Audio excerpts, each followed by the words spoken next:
Whew.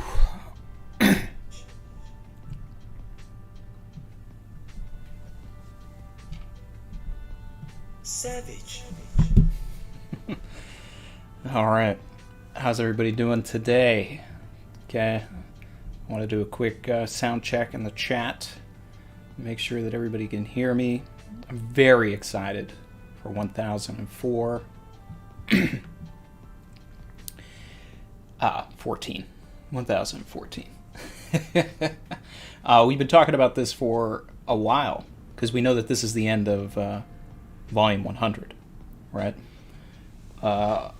So, you know, my theories have been either the act is going to end in this chapter, or, you know, we could potentially start the Kaido flashback, or, you know, either way, something monumental's got to happen. I mean, Oda's not gonna let us down, right? So, man, as always, I'm gonna get right into it, guys, and then I'll check everything out in the chat. All right, so I'm over at OnePieceChapters.com. Okay, we're gonna...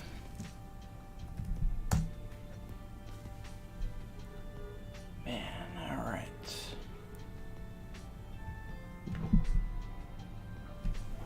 One Piece, chapter 10-14.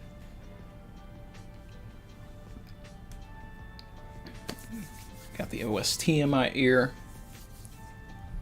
Let's go, let's go, let's go. First page. A lifelong ham actor. We got Law. Is Oda trying to tell us something? The title is called An Actor, and then we see Law here, who I've posited is pretending to be a pirate. Yeah. Savage. Yeah, we'll see. Alright. Hadaket's Byobu Tiger. Now, a lot of people have speculated that Yamato's fruit is a tiger. Is that a reference there? Most of the time, we're reading too much into these cover pages. I'm just going to get right into it. Let's go, let's go, let's go, baby. Alright. First page. We got Onigashima in the sky. Luffy's falling. How you managed to coach your blows with Conqueror's Haki. But your technique left a lot to be desired. Savage.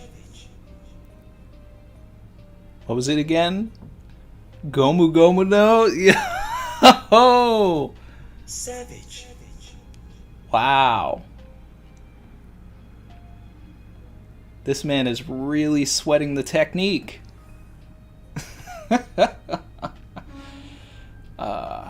It does look like Luffy's falling in the water. Let's see. Ooh. Seems like you couldn't be Joy Boy either. Splash. Wow. Luffy really did fall into water. Let's see, let's see, let's see.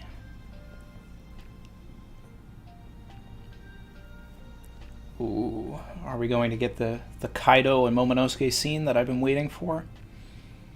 They've located Momonosuke. They're going to announce that Kaido won using the Marys. I figured that was going to happen. Or at least I hope that happens. Then everybody finds out, and we get to see little glimpses and vignettes of everything going on. That's the way I would end the volume, but I'm not Oda. Let's see. I just have him on speed dial.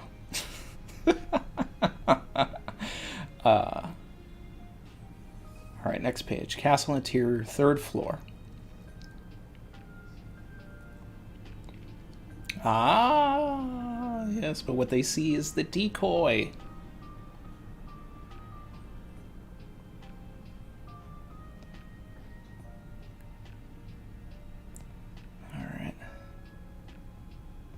feeling that flashback coming on with all this Kaido and Yamato stuff going on. All right, we got Momo. It seems I cannot afford to die. So is Momonosuke Joy Boy. Because if that's the case, I feel like Odin would have went even harder, but I mean, it would make sense why Toki made sure to send him 20 years into the future if that's the case. Momonosuke haters would be livid, but I like Momonosuke, so I don't mind if that ends up being the case.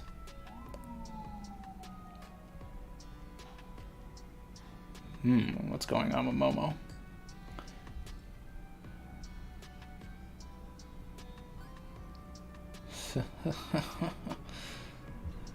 Alright, we're back into the live floor. Chopper's been hit with a bunch of arrows, okay. Skulldome live floor. Look at that suplex. My guy, Chopper over here. Dropping those feet, flipping around a second Yako Commander. Chopper, Yako Commander, second tier confirmed. Savage.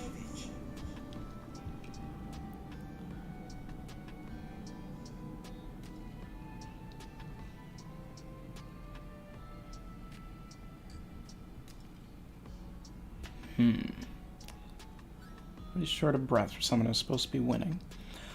Yo, candy arrows. Oh man, my guy Parasparrow over here. Love him and hate him. Here he is. I mean, this is what I wanted from him, though. I want him to, you know, mess with things here, and he's messing with it. But you know, he's going for my boy right here. Okay.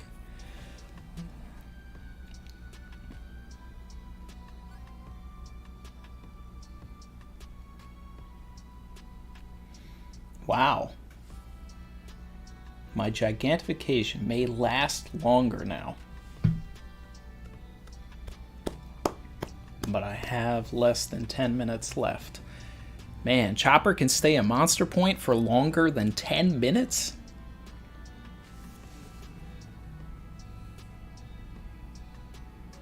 Ooh. Flashback. Caesar Clown.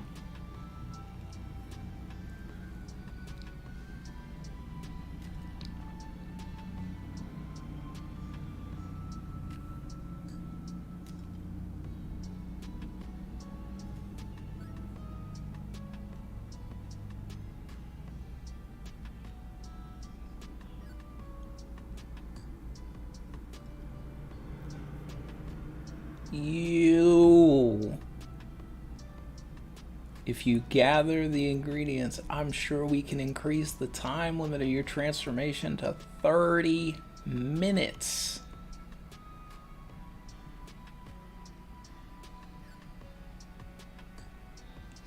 Man, Chopper's getting that Rayleigh flashback right here.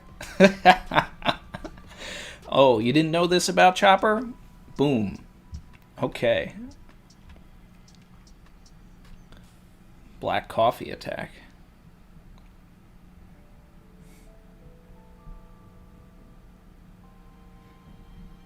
Alright. Parasparrow's really messing with the fight right here. When's my boy Sanji gonna come in and just kick this man? Come on, come on. Alright. Here are the Marys. Okay, this is the moment we've been waiting for. Yep. Oh, and this double page spread is exactly what I was talking about. Vignettes. Boom. We're getting it. We in here. I knew this was coming. I knew this was coming. All right. Boom, boom, boom.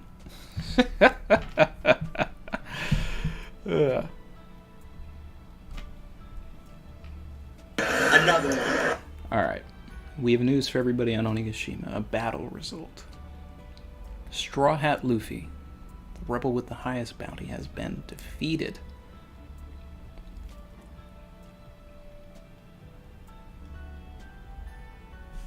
Alright. Frankie's shook. Finally get to see some Who's Who versus Jinbei, and Who's Who is in his base form. Okay. Damn, they're going hard. He was slaughtered by Kaido.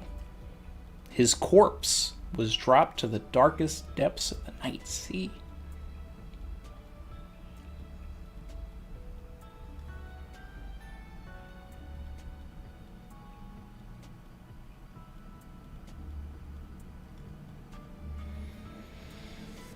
Yo. Woo-hoo. Kaido's back in that dragon form. Laws shook.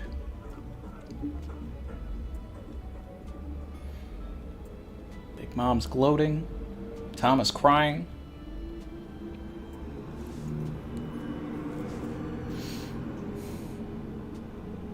Robin's just a gangster about it. Sanji and Zoro don't believe it. Okay. Next page. Conjurer, the lifelong ham actor. Alright, what's about to happen now?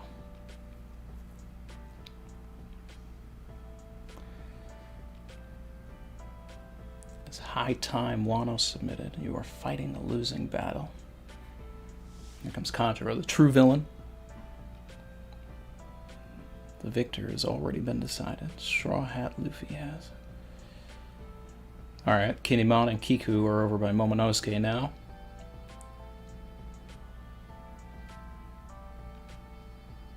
Oh, yeah. The frog's in there. They know where he is.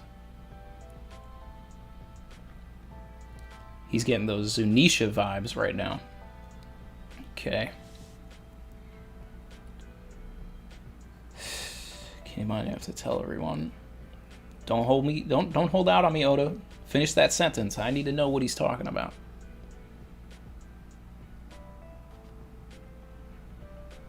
Oh man, this dude is really like, he really went full Odin again? Come on.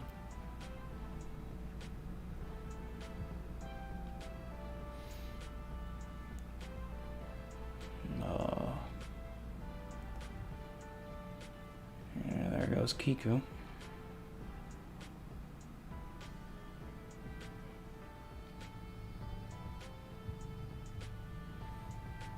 Oh man. Is Kiku gonna get it? Is Oda going to? I'm not looking at the next page yet. I'm not looking at it. Is Kiku, because remember what I said.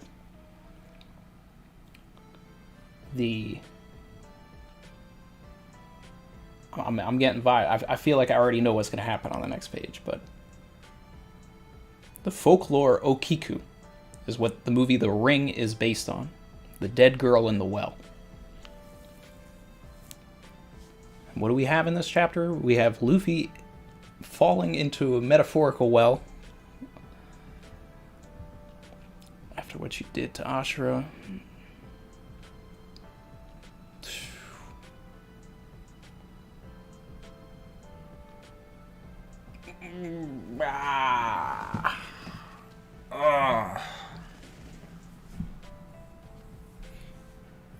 They thought the man wouldn't do it.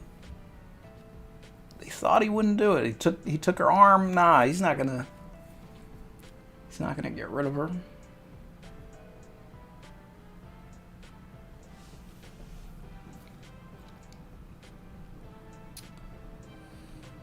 Oh my god.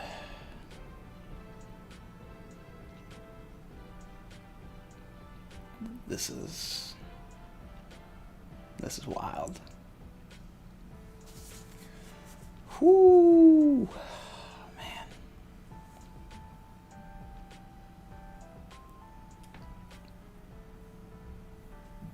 Conjuro's got 2 bodies on him right now?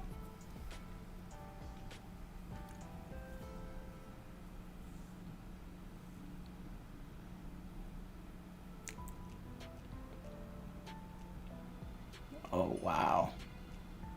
And it is the real Conjurer. He put the ink over himself.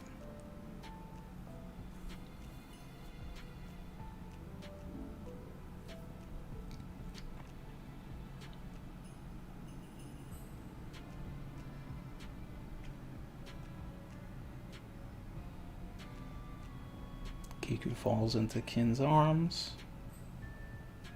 And we know that they have a special relationship. Oh, man. The poetry. Forgive me, the lingering snow is finally melting. I can tell the dawn is near.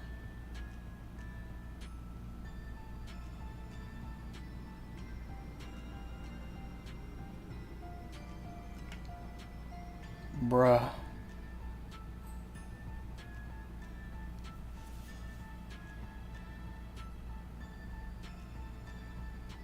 And you know I have the OST in my ear, right? Like Mother C is playing right now, so this is even crazier for me right now. Mother C is the sad OST. Ah, man. This panel of Kin finally getting Conjurer. Oh, man.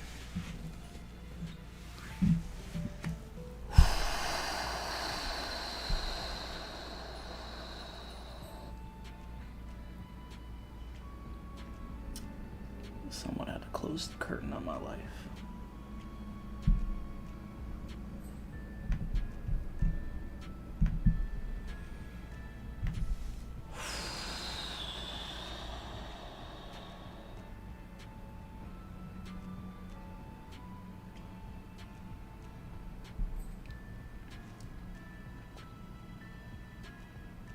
After all, while I was performing on stage, you were my best friend. Will the ceiling collapse there? Oh, yeah, because Kaido just showed up.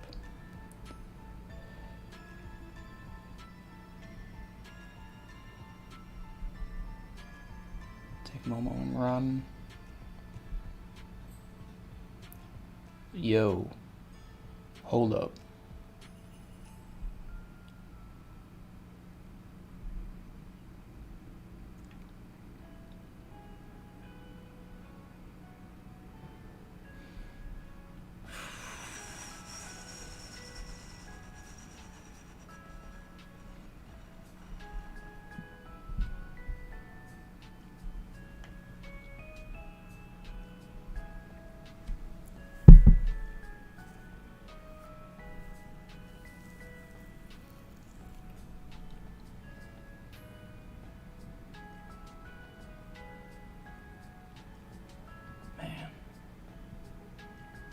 Onigashima looms over the skies of mainland Wano.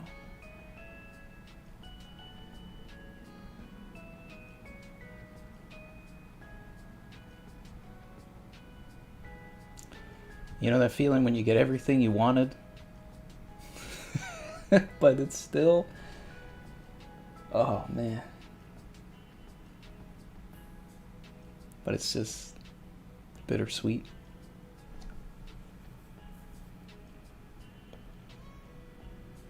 I'm just staring at this panel of Kinemon getting hit. Kaido broke his sword. Both of them.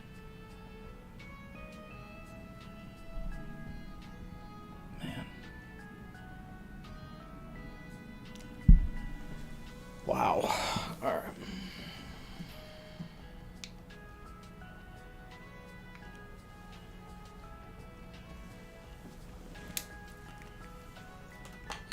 This was a crazy chapter, guys. I had to like really take my time reading it. I don't know how long I took. I know I took a long time though.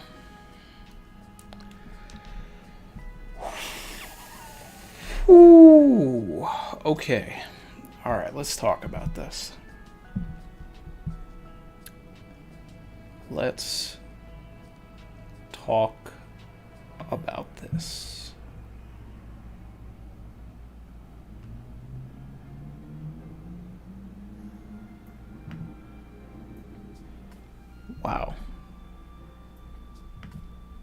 Chat's going crazy right now. Man. Oh, we got 600 people in here. Hi, everybody.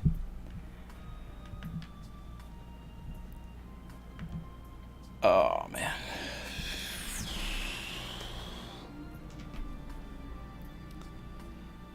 Damn, AJ. That's a... super chat for my guy, AJ. Savage. He said, look at the last image of Kinemon. We found him in Punk Hazard as just a pair of legs, and Kaido made sure he returned to just a pair of legs. R.I.P. Kinemon. Savage. Bro. Like, man, can we let it breathe first? Too soon. Too soon. Oh.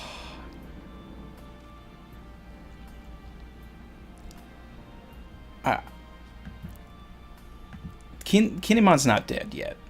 Nah. Kiku is dead. But Kinemon, he's still got something else to say. I don't know. I got a super chat from Zoe. Savage. Gangster Gastino. Listen up, Chopper. There will be times when you face really strong opponents. That's when your power shall bloom.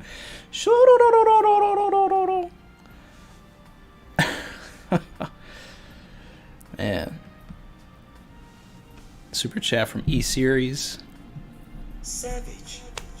Oh my god. They killed Kenny. I might have to use that in the in the review.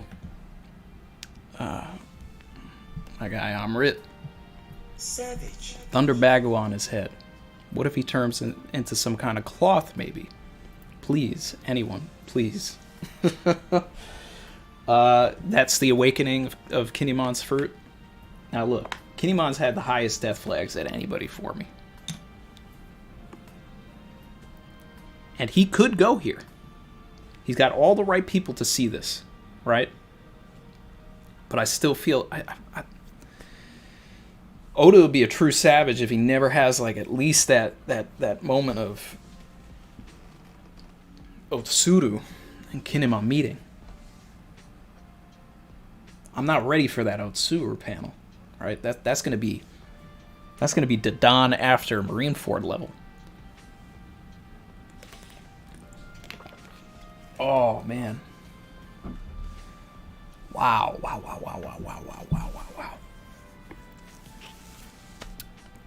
My guy Maxo. Savage. I def agree. Kinemon is not dead. He ain't dying with his back to the audience after both Conjurer and Kiku got that spotlight.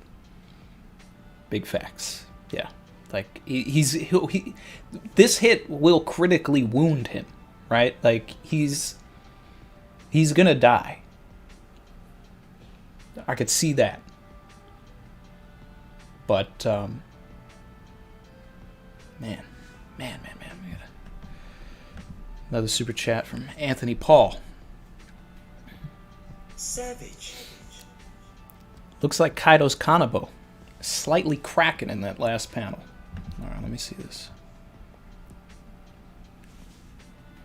Yeah, it does look like it has a crack in it. Yeah. Well, we know that that's going to break at some point, because that's part of the Momotaro story, right? Momotaro breaks the Kanabo right before the Oni King is defeated. So once that Kanabo breaks, that's going to be a sign that that we're close to the end. So and I guarantee Luffy will be the one to do it. I low-key wanted Zoro to do it, but you know Luffy's gonna do it.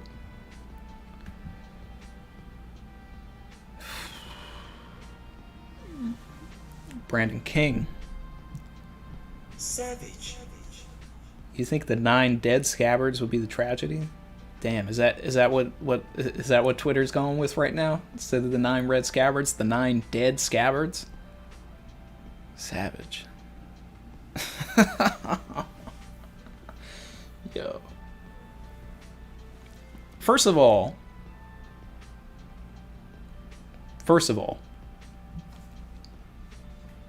Kiku dying is tragedy enough, right? Out of any of the scabbards, right? I mean, if Kinemon dies, like that's definitely it. But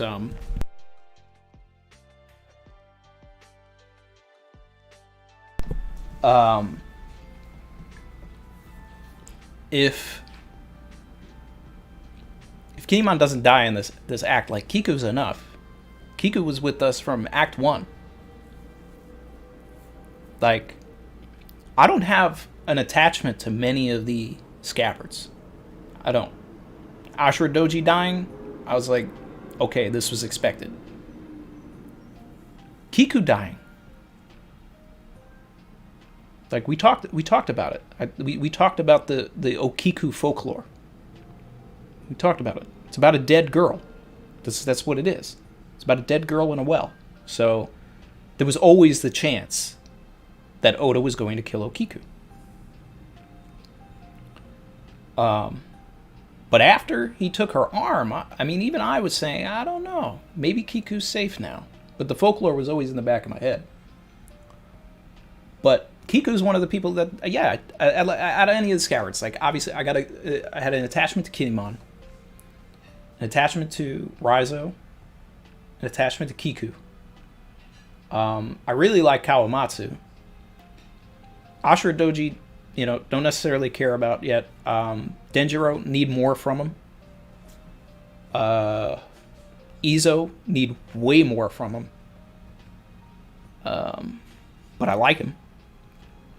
But like Kiku, went to Udon, spent time with Straw Hats. Like, this is crazy. This is crazy.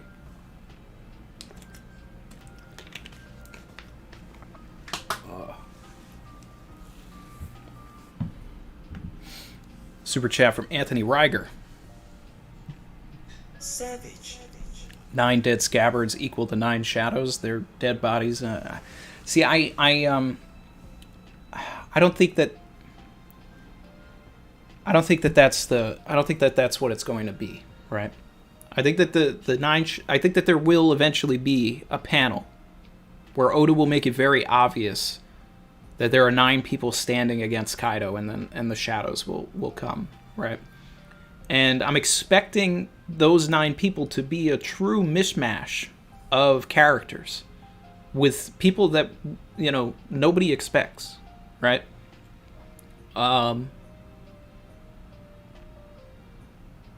Obviously, like, Luffy will probably be there, Yamato, I imagine. But there's still other characters that could show up out of nowhere. Like, I mentioned it before. Like, the Revolutionary Army have a huge stake in this. Like, if Sabo isn't captured, Sabo could end up in Wano, and he could be one of the 9 scabbards. There's all this ace buildup and all of that. I mean, that's still tinfoil at this time, but, that's... it's possible. I think it's going to be very clear in that moment when we get that prophecy fulfilled. Super chat from Maisel Salcido. Savage. Yo, maybe Luffy's attack was on the Kanabo. That's why Kaido was laughing at the attack.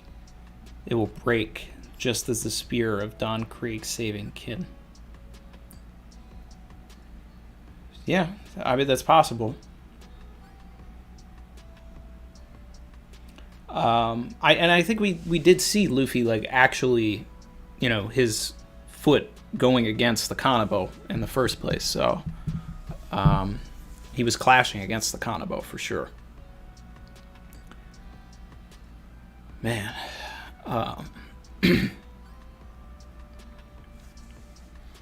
But good call back to Marathi with the Don Krieg spear.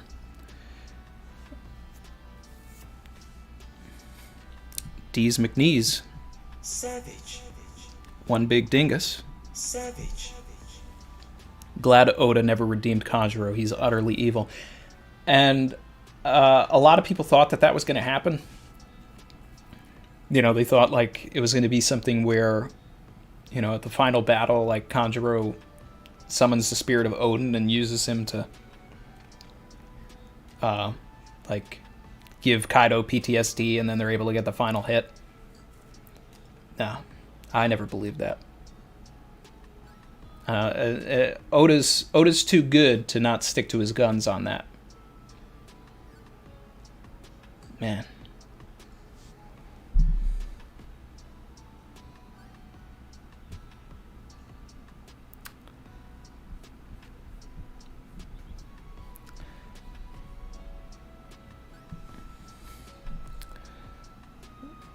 Sorry, Zoe. I see your super chat now.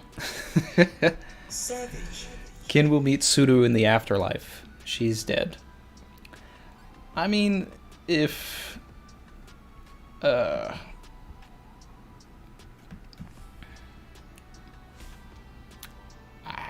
Onigashima lands and, there's no chance that they're, saving it, or Momonosuke doesn't fly under and hold it up, like, yeah, maybe. Chrissy in the chat, she said Kiku dying hurts. Yeah, it does.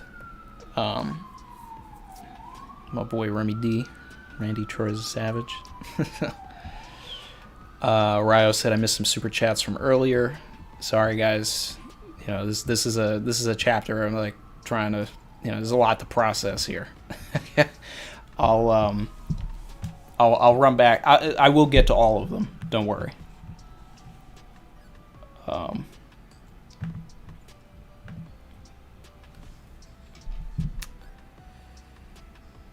Eva Warrior 5, my guy. Savage.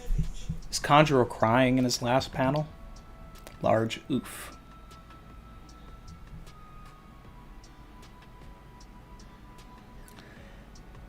I could see how you would believe that. It's possible. But I think it's sweat. I'm gonna go with sweat.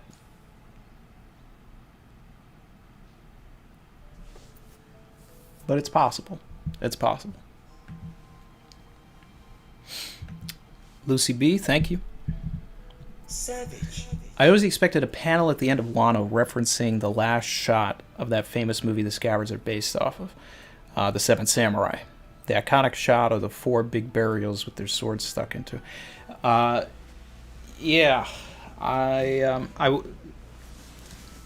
especially with the way that Oda set everything up in Ringu, how the swords are, that's how they bury their samurais, that they put their swords in there, and that's why they get the grave robbers and all of this.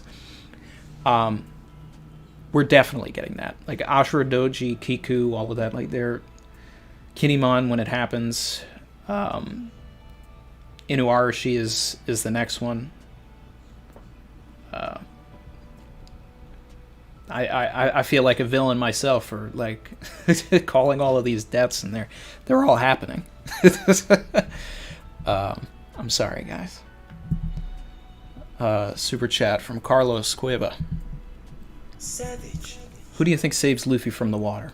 Law's submarine. I'm wondering if the fishermen pirates followed Jinbei to Wano and stuck around. So I do not want a repeat of the end of Whole Cake with Watatsumi and the fishermen pirates coming back. I need something different. Law's submarine is my favorite still. It's still my favorite. Because and it's foreshadowed, like if it does happen, because specifically Jean Bart and the rest of Law's crew did not go onto Onigashima. He only took Beppo, Shachi, and Penguin with him. So, and they're definitely going to be following Onigashima. And then, but either way, right? And this is an important thing, guys. We know that we talked about this heavy, right? Once Kaido's fruit was revealed, right? We were talking about Magikarp, Gyarados, the legend behind that, the koi fish, right? Well, Luffy's the koi, Luffy, now to get back to Kaido, he has to climb that waterfall again, right? So that's the benefit of him falling into the water, because now he really has to make his way back up there. It would be interesting also, and I wouldn't be surprised if like the koi fish drag him up there. You know, if they're like really that close to Wano when all of this is happening in the first place, like those koi fish, like the way that the arc began, you know, 908, 909, or you know whatever. I think it was 909. They could be swimming underneath, and they just, you know, or Luffy comes to and he starts riding one up the top. You know, we get like a repeat of Drum and him climbing. He's got to make his way back up there somehow. I mean, people would probably call that a cop-out, I guess. But a lot of people that don't understand the way that Oda's, you know, manufacturing these folklores into the canon here, a lot of them think that it's all reaches and that these things are happening out of nowhere, but you know, it's all planned. Missed some super chats. Let me see.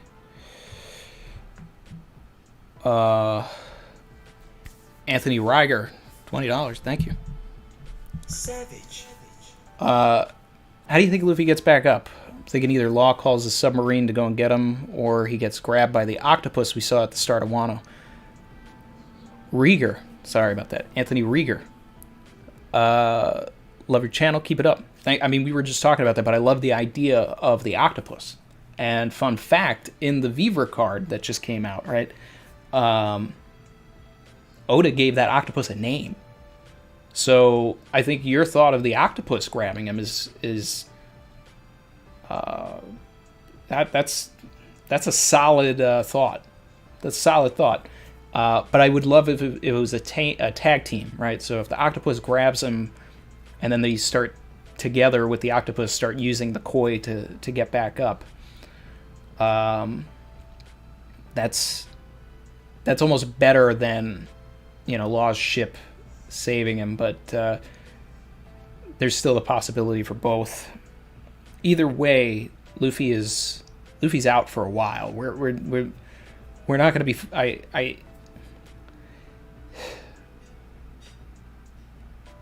As a storyteller, right? If I was Oda, I would want Luffy to just be out of the picture, right? So that for several weeks, we're just saying, what's going to happen to Luffy? Where is he? Is he drowning? Is he dead? What is this? What is this? You know, and it's interesting in the chapter that they say that he is dead, right? Now, I don't know if, you know, they're trying to say that happened prior to Kaido throwing him off of Onigashima, or if they're just saying that because he fell into the water and, you know, etc. Which then, you know, will need Law to come in with that surgery. Salsa con salsa. Savage. Caesar really just finessed the rubble ball from Chopper. Do you anticipate any consequences for Caesar having this knowledge?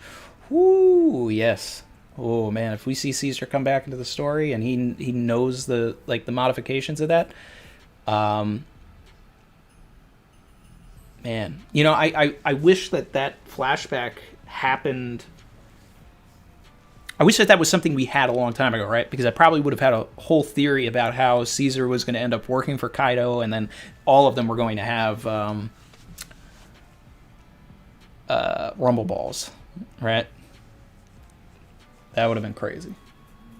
But, I mean, it's possible. We'll have to see how Oda wants to bring Caesar back into the fold. Maxo, thank you. Savage. I think whoever is communicating with Momo could be a Sea King or the now 40-year-old baby boar from the flashback. Seems to parallel Odin's reaction on the way to Fishman Island.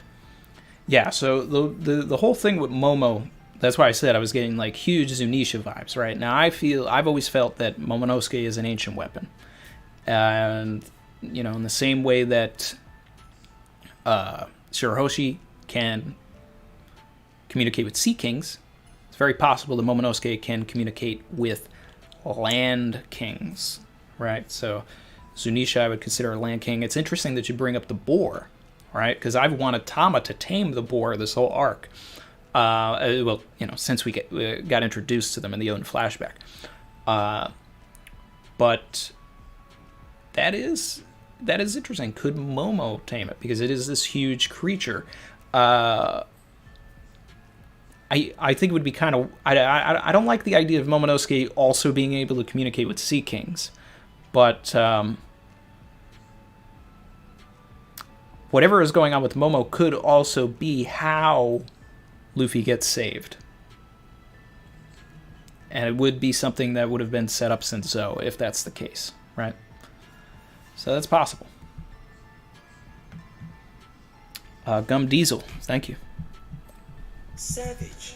Chopper's 30-minute upgrade helps, but the side effects will hurt him in the next couple of chapters. Yeah, I'm interested to see what the side effects are, right? So, but either way, I mean, he is holding his own against a Yonko commander, which is just wild. That man has, is he 1.3 billion? Chopper's worth, 100 berries. Amrit Singh, thank you. Savage. Momo's hearing the Onigashima skull. Maybe guide him to how to save Wano from the falling island. That's interesting. If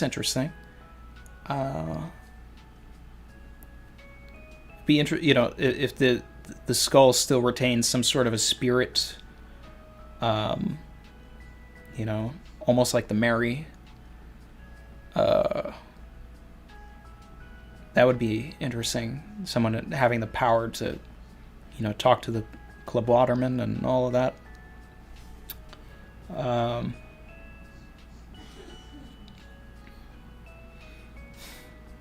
Man, it's just wild. Toilet Tube. Savage. Opening 23 shows Luffy underwater using Haki, and the Straw Hats all facing off Big Mom together. It already spoiled Usopp and Nami, and Zoro and Sanji team-ups. That's interesting, there was also the whole thing with,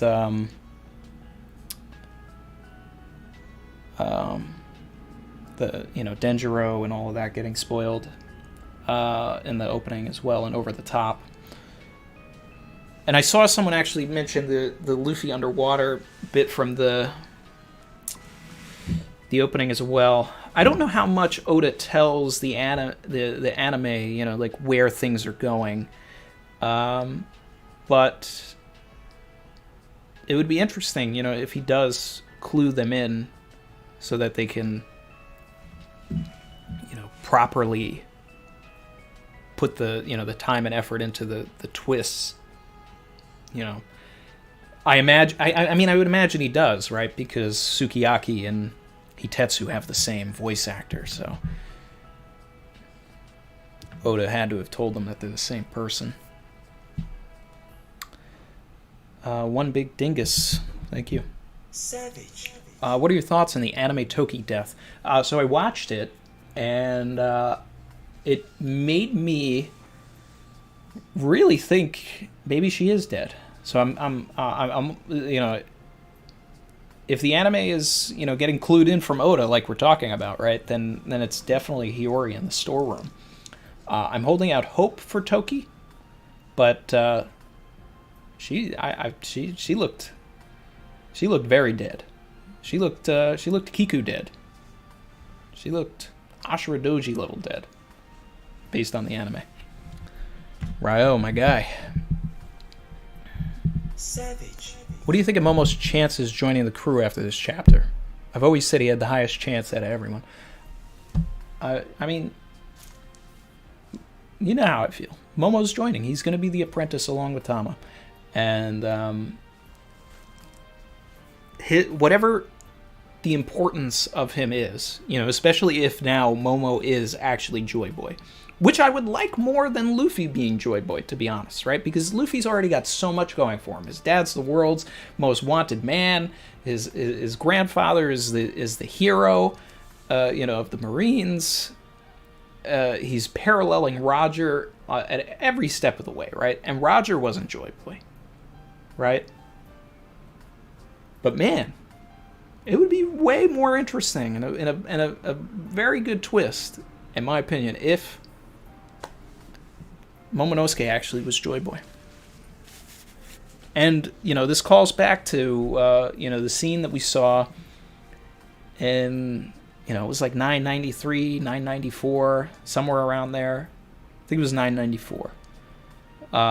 Frankie starts fighting Sasaki, Yamato shows up, and Yamato and Frankie have their exchange, but as Yamato is running away with Momonosuke, he says,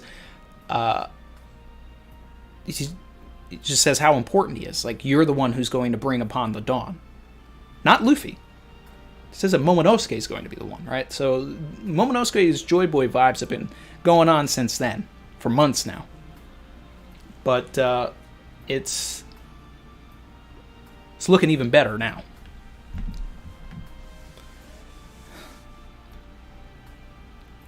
Matt Stefanowitz said, Caribou is Joy Boy. Yeah. But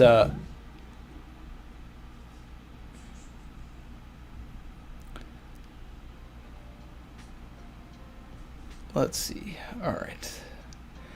Now I know that there are some super chats that I missed, so I'm going to take a minute to try and find those, because I don't want to leave anybody in the dust. I appreciate everything from everybody. Let's see. There was a super chat from Mohit Kumar. Savage. Luffy stands up in the ocean in the opening.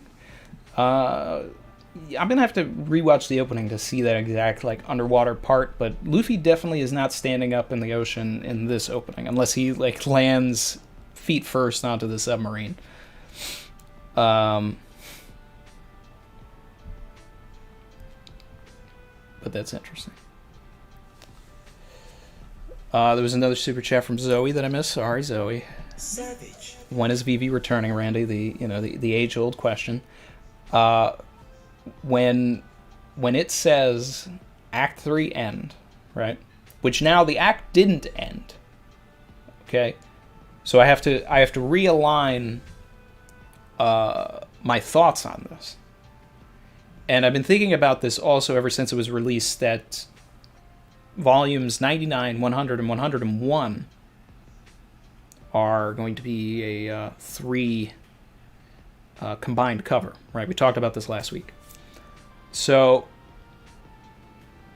from that perspective, right, we could get an entire volume of just no Luffy and and just a whole bunch of craziness. Onigashima falling, whatever, the raid failing, whatever you want to say. And then, 1024 or something. Is it 10 chapter? Would it be 10 chapter? Would it be 1023? Something like that.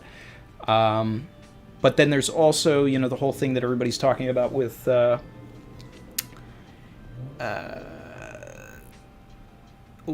third act being 60 chapters, and I think I saw that was either 60 chapters, and I think it's without the Odin flashback included, would be 1017, 1018. So we could see what happens there. I still feel Kaido flashback is imminent within the next couple of chapters for sure, especially once Yamato and Kaido meet, right?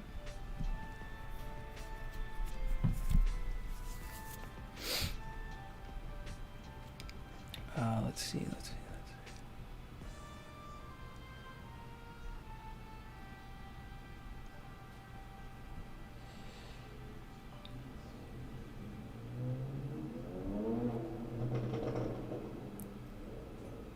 Okay.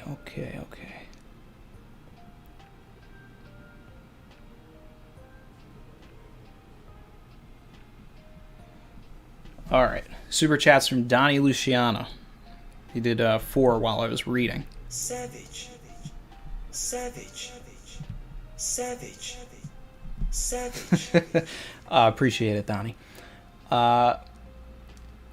He said, Let's go, Savage Pirates. No spoilers until our captain starts to live. Thank you. Kinemon Slice Conjurer. Luffy lost. Randy Troy called it. Yep. You know, we in here. We stay winning. We stay winning.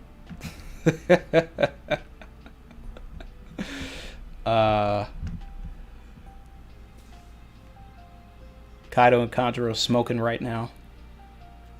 Yeah, I need them all to get packed up.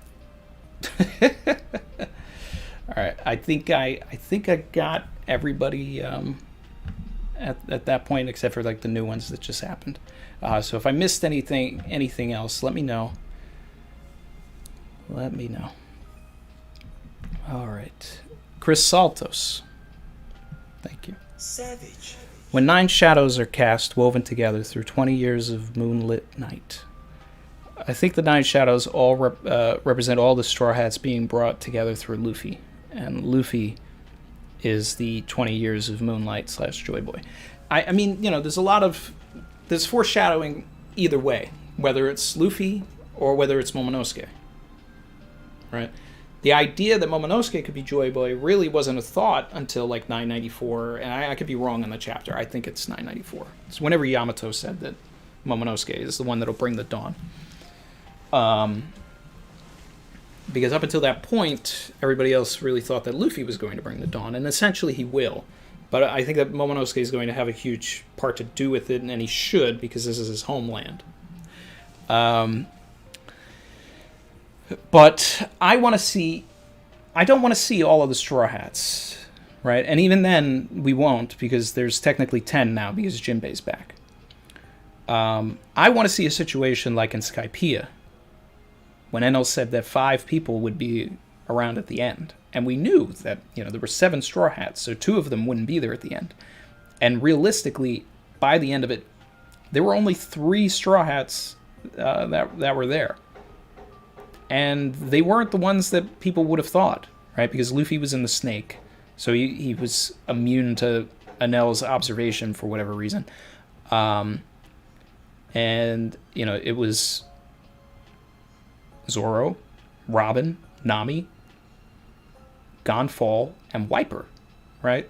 So, in this situation, I want to see 9 scabbards, not 9 scabbards, 9 shadows that aren't all Straw Hats. I want to see Luffy. I want to see Yamato. I want to see maybe Marco. You know, if Sabo shows up, Zoro. You know, and I want to see some weird ones in there too, like Usopp, Tama. Like I don't know. Like either way, like I want to see. If Kinemon, you know, is still around, you know, it could be Kinemon. You know, we could see Denjiro. Like, it's got to be something more interesting than just all of the Straw Hats, right? That just sounds like fan fiction, and Oda's better than that. AJ, my guy.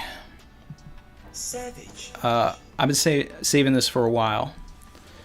Oda has had visual comparisons to many of Kurosawa's films in the Wano arc. Seventh Samurai is just the beginning. But he is yet to make a reference to Ran.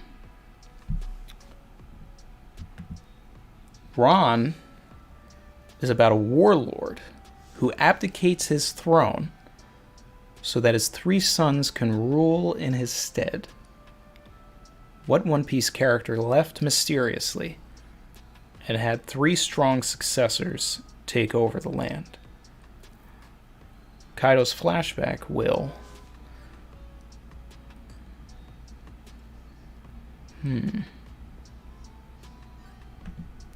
I'm not familiar with Ran. Or Ran. But after you're talking about it, I want to watch it now. Kaido's flashback will reference Ran. But like how Ran references King Lear, it will be unique. So I'm going to watch that when I find the time. But I'm going to check that out.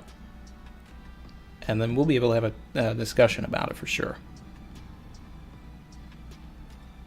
because I do find this interesting. Because we know that Oda draws from everything. You know, this is, you know, if you're watching this movie and you're saying this feels like it's being set up to be this way, I believe you. Because it's the same way, you know, I look at some of these folklores and then, like, it just, you know, Oda does it.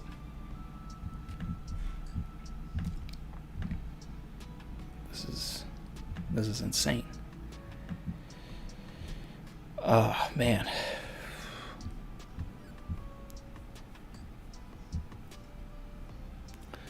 Wheezy Bird, thank you. Savage. Does this chapter change who the Sea Kings said are the two kings that will meet in chapter 968? Also, Kaido in cleanup mode means raid fails. Yeah. And as I've always said, it should. This is the drama that I've wanted. And it hurts to see it. But it's needed, right? It's needed. And if Kaido actually does kill Kinemon, then like that's the level of, that's what we need, right? Kaido doesn't have a body on him that I really care about. Flashbacks don't matter to me. You know, Odin dying, all right, but we knew Odin was dying, so it had an impact, but it didn't have an impact. And like Kinemon has been with us for a very long time now. So if Kaido does that, then you know that's what it is. And I expect Kaido probably to kill Hyogoro also. Hyogoro's definitely dying. He has nothing to live for anymore. His wife is dead. All of that. I would love for Luffy to be, you know, there to see it happen. But, you know, technically Luffy wasn't there to see Pedro die either. So, I don't know. Maybe Kinemon's getting Pedro'd. But does this chapter change who the Sea Kings were talking about?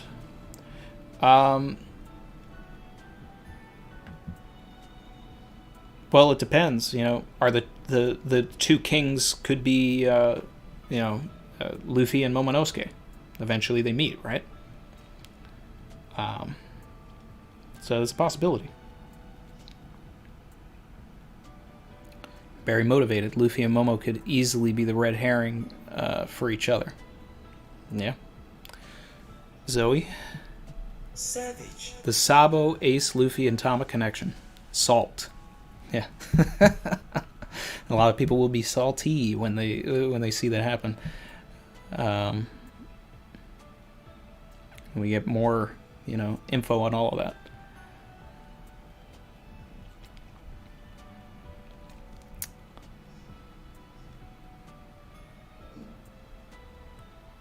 Chin said, lots of L's in this chapter. Yeah. Damn, Chin. The Conjurer's the lurking legend. Get out of here. King J. Randy, people think Kaido knows Joy Boy from Rocks, but Whitebeard knew nothing until Roger told him. Well, I get the impression that I get the impression that Kaido's been able to read some poneglyphs somehow. And knows something, right? Because he really wasn't sweating in that conversation with Big Mom. He's basically like, oh, you can't read him? Oh, alright. I mean, I got somebody who can. But I'm going to hold on to that card. That's how that conversation seemed to have gone. For the Mighty Donut, a legendary chapter. I agree.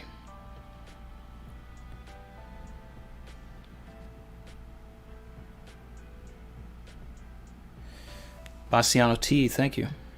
Savage. It's interesting that they said Luffy's dead. At the end of Whole Cake Island, Luffy told Jinbei to not even let death stop him from coming to Wano. Yep. Even if you die, don't die. Right? So, now Luffy's got to do the same. And I hope Jinbei checks him. Yeah. Justin O'Malley Morge getting ready for things to go south. That is a good use of those emojis.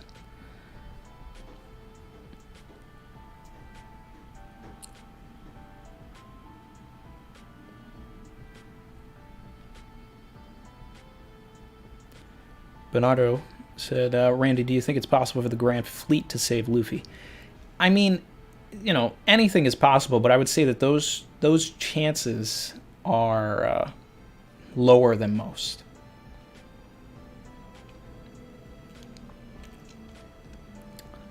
Kamaljit said, love your theories, man. Keep it up. Thank you. Appreciate that. But I would love for the...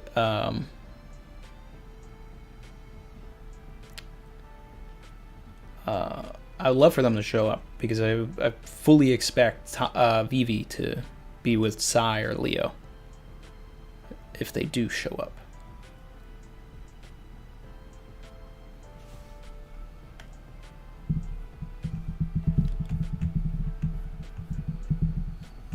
Let's see. Brandon King, thank you. Savage. So you couldn't be Joy Boy either.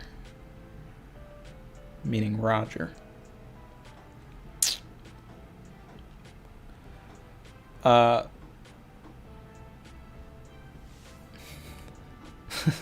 know, now I'm thinking, like, maybe that's what they found so funny, right? Maybe that's what they found when they got there, was that Odin's son was Joy Boy. And it was just like, oh, well, we left him on Wano. This is funny.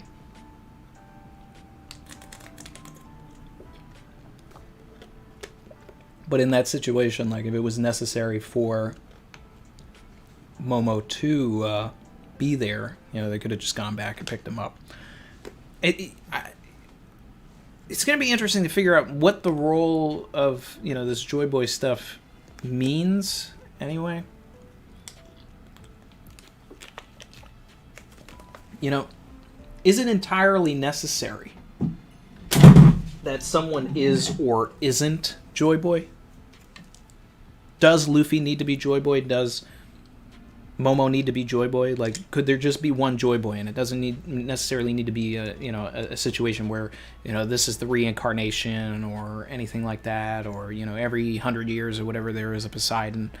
I don't know. You know, I've seen people talk about it before too, where, you know, and I've thought about it as just, you know, if there was a Joy Boy or whatever, you know, Toki was around and probably knew him, couldn't Toki just shoot him into the future? There you go, 800 years, figure it out, right? But, you know, there's a bunch of plot contrivances and holes with that as well, because then Toki should have just gone right to where she sent him, so... And then she would know everything, so I don't necessarily see that being the case either. You know, this sort of stuff really... all of this stuff just really gets into... time travel just messes with your head, is what I'm getting at. You know, but I love it. I love it. You know, that's why my favorite movies are like Terminator and Back to the Future.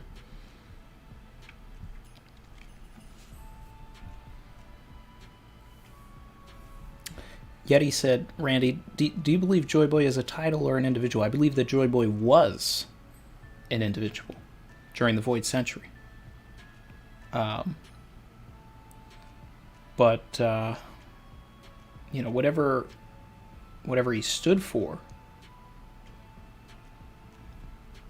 you know, is manifesting in the same way that Luffy is emulating Roger. You know, like, Joy Boy was probably very much like Luffy years ago.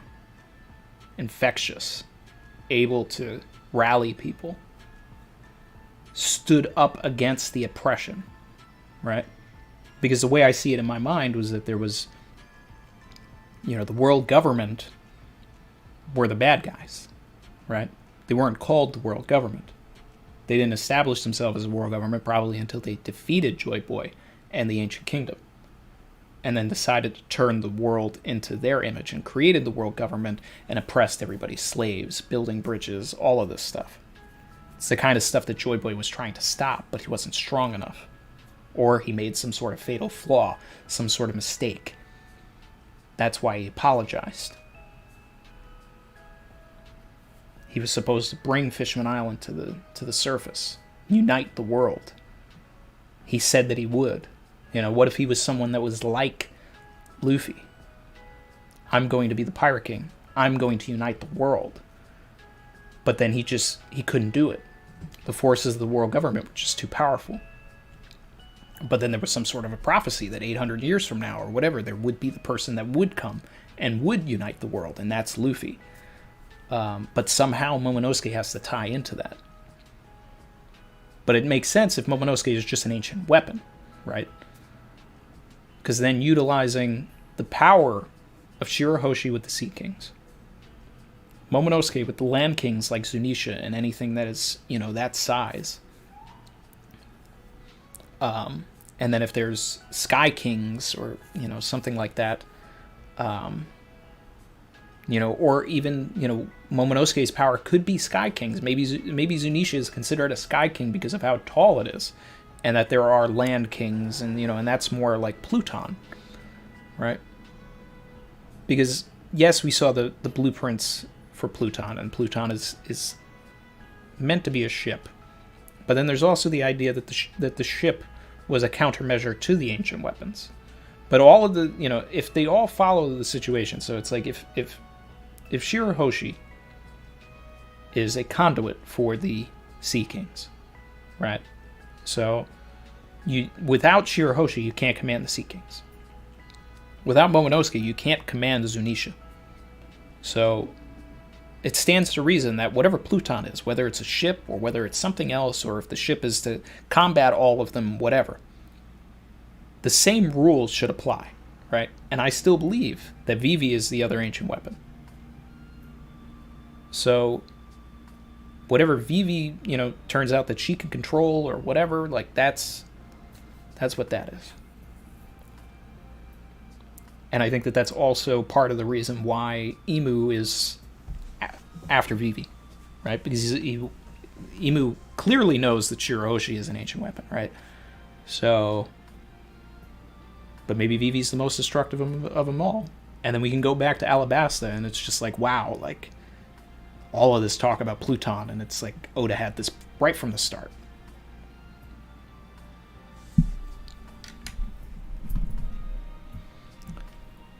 Tangent.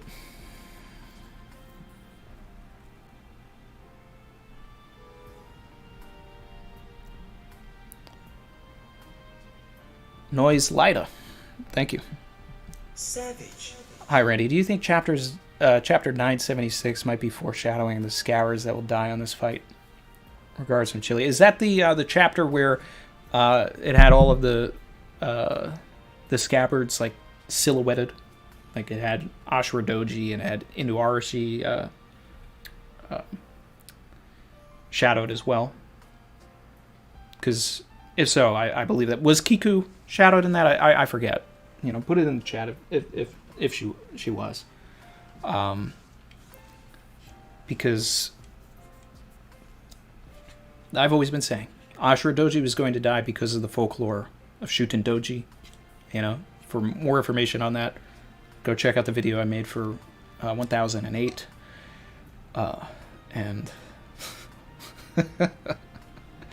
that was such a fun one to make, and it was like one of the least viewed videos that I had.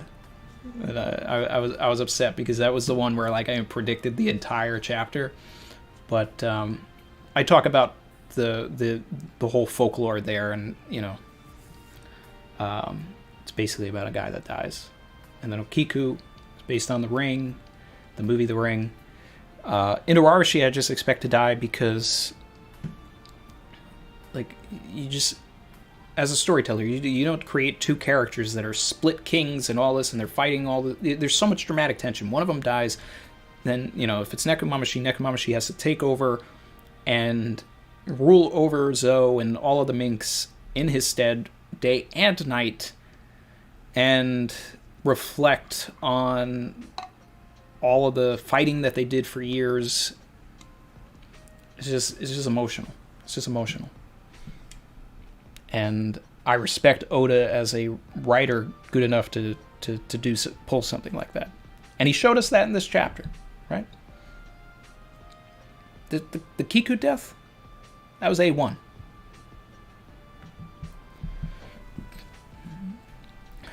Damo Dash, thank you. Savage. Next time Luffy and Kaido fight, do you see anyone helping him, or will it be 1v1? I think that they're going to need 9 people. I think that whenever it's actually the final time to fight Kaido, there's going to be 9 people there. Will Luffy do the final blow? Yeah, he's got to. But I think it makes sense if Luffy beats Kaido not 1v1, right? Takes out the first Yonko with a group, and then slowly works his way up to being able to defeat a Yonko 1v1. That's how I see it.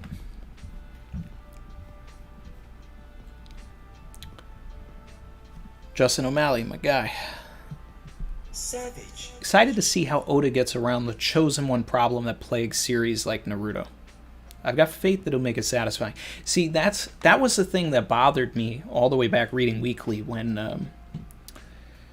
it was revealed that he was Dragon's son. And, obviously, after that I went back to Loketown. I was like, okay, so this was foreshadowed. This is why he saved him in Loketown. So I got around that. But then there was also the whole thing with Ace being the son of Gold Roger. And I was like, oh, here's more of this Chosen One stuff. But then Oda killed Ace. So I was like, all right, okay. I buy this. I'm okay with it now. So, I think that Oda will find some sort of a way around it, but he is doing the Chosen One thing, and I guess it's okay because One Piece, 100 years from now will be regarded as a timeless classic, and it'll probably be a definitive version of the Chosen One trope, more so than anything else. Right? I mean, you go back to Star Wars, Luke Skywalker, Anakin, the prequels, the main trilogy, like all of that. Like you have the Chosen One thing. We see it a lot. Do I like it? No, but that's part of the hero's journey. I do love when it gets subverted. As a writer, I love when it gets subverted. I want to see something different. And Oda, he never fails to surprise me. Even when I get things right and whatever, or even when I see where he's going with stuff, the way he does it. Like I may predict some of the stuff that he's going, but it's never 100%, because and I appreciate that, because I don't want everything to be predictable. So I'm sure he'll make it satisfying.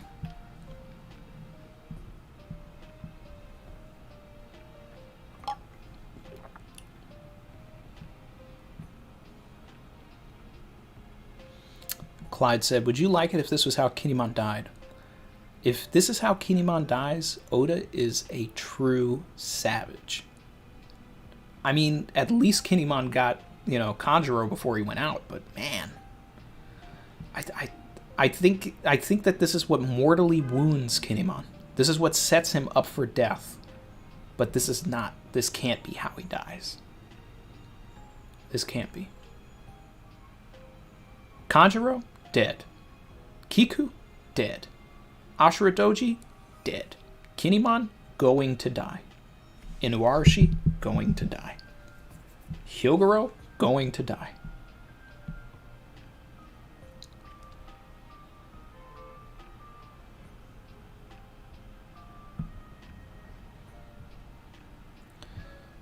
Sergei 1500.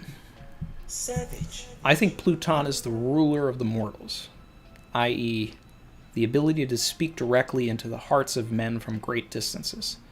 The weapon is to counter it. Now, Sergey, does that fly into any sort of folklore and like other just other lore in general? Pluto, things like that. Was there someone that had the ability to do something like that? I mean, either, if that's, the reason why I say that Vivi, right, is an ancient weapon is, if you go back to my video,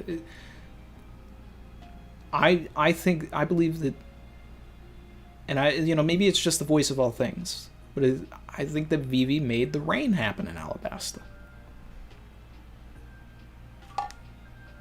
She screamed, it rained, right? I do not believe that, Smoker said that he did not use the rain powder, and I believe him. Dance powder. And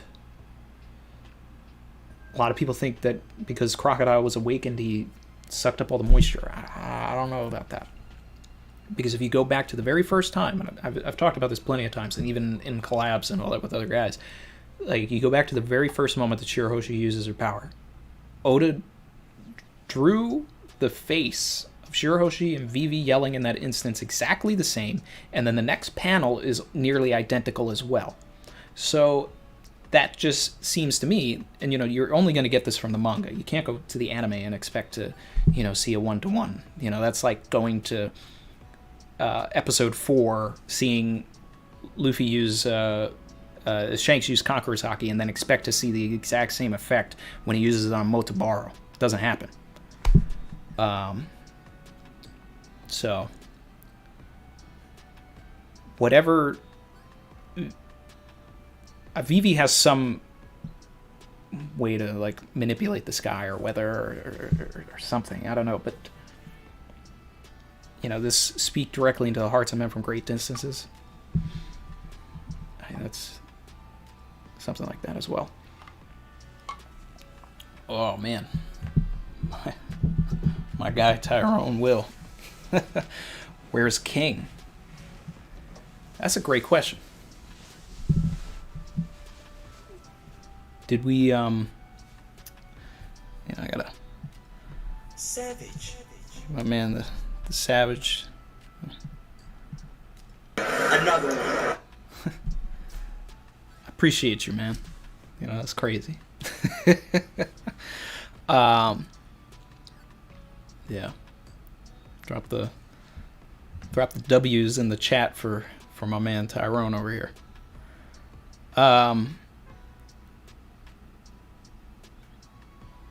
We didn't see King, did we? This was all about Chopper and Queen.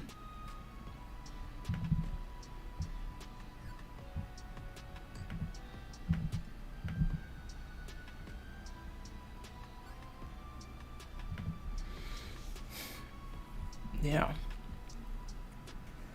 I'm going back into the chapter right now because I want to see if maybe King was like in the corner of the Marco panel. Nope, he's not.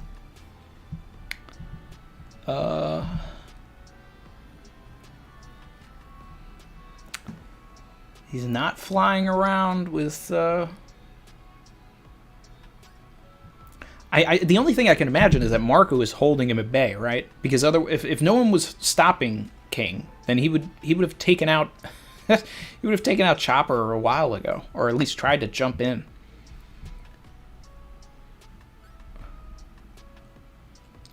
I really love the development that Perospero is just making things happen, right?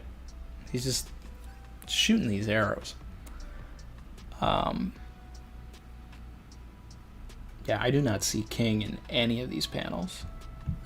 Marco's got to be holding him at bay. That's basically all I can see. But what'd you think of the chapter, my man? Let me know. Super chat from Noise Lida. Savage.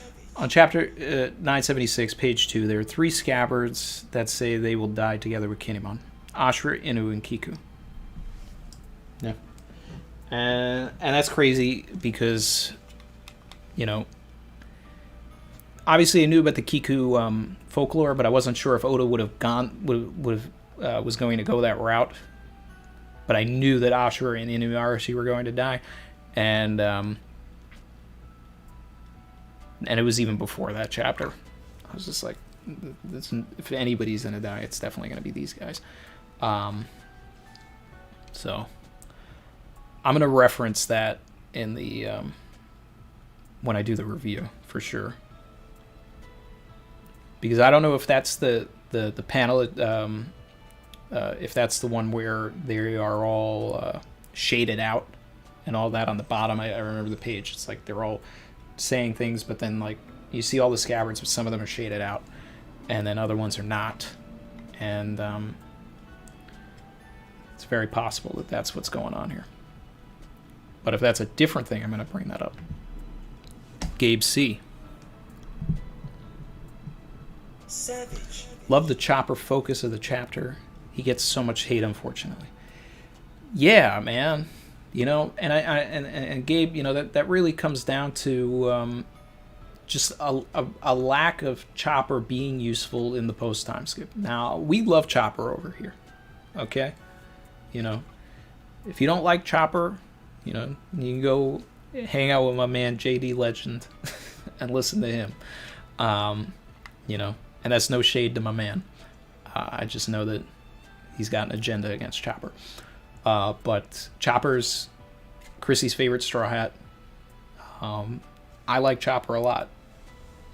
You know, depending on the day, like my favorite flashback, I'll tell you it's either Choppers or Nami's. You know, it's depending on how I'm feeling that day. Most of the time, I'll probably say Nami's, but Hero Look is my favorite flashback character.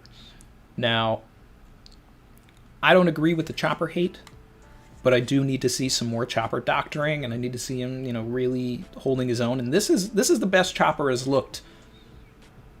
I mean, arguably ever, right? Like, I mean, he has never, like, this man has a 1.3 billion berry bounty. You know what I mean? Like, granted, Chopper did go up against Big Mom for a little bit in Whole Cake, but he wasn't.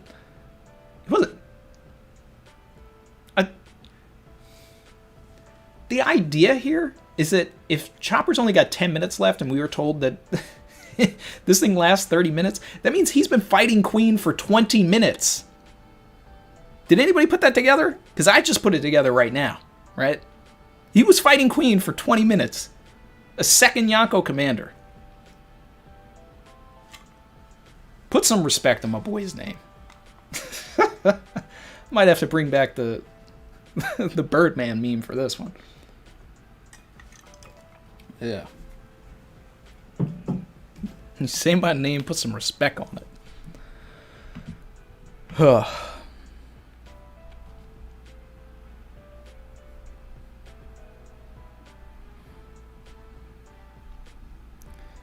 Alright, let's see.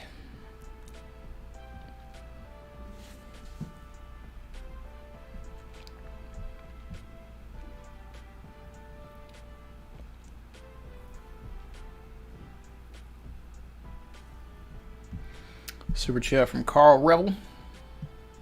Savage. What backstory would you give Kaido?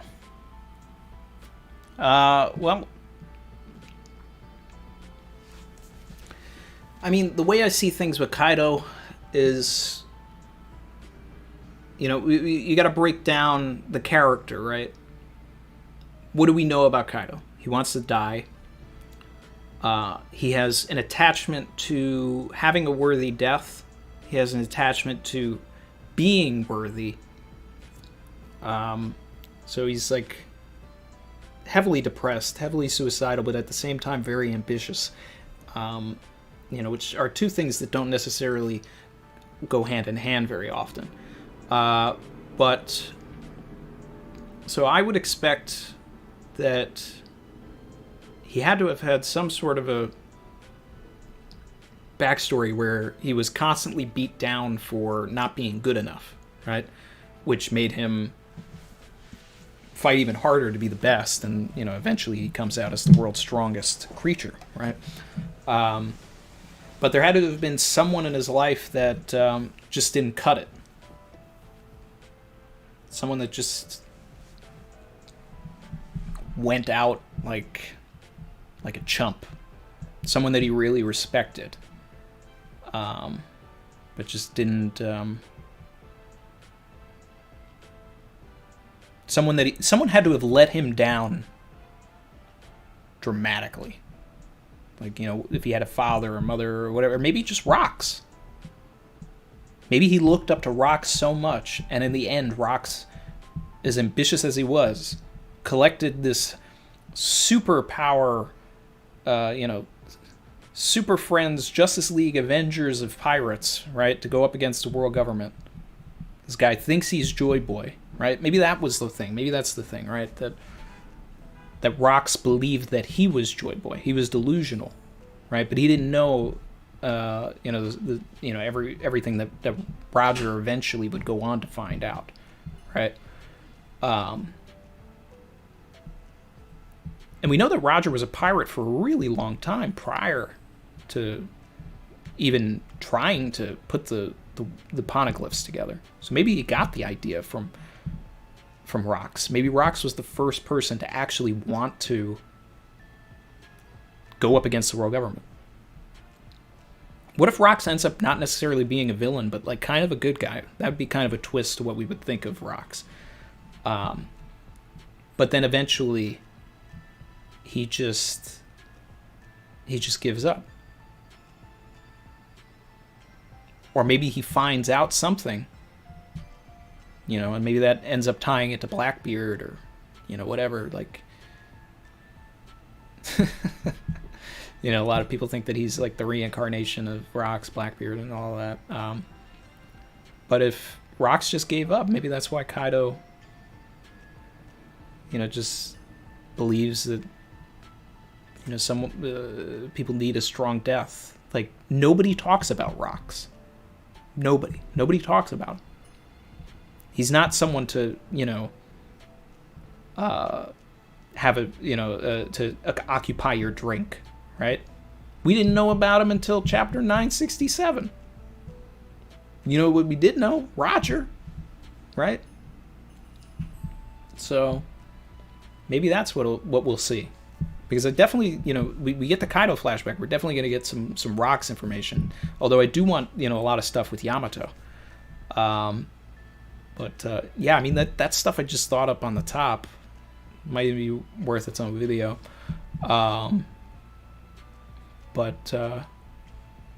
Yeah.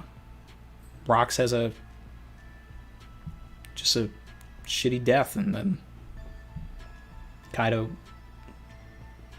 is his mentor. He's like, I looked up to you. What? What? You're just giving up? I don't know.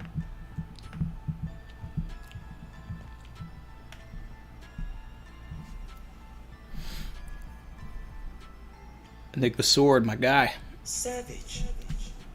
Kinemon is still Winnymon, in my opinion, for smoking Lanjiro. Oh yeah. Kinemon is forever Winnymon. Okay? Kinemon has, like, the most feats of Onigashima so far anyway. Okay?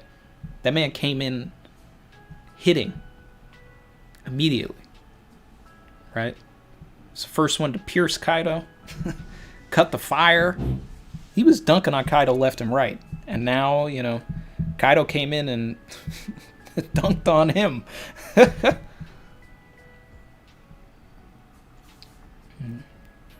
Yeah. Ryo said Chopper's goated when he needs to be.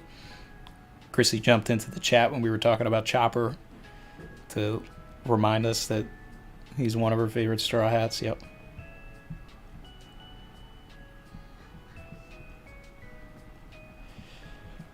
Oh, man. Let's see. I missed some other super chats.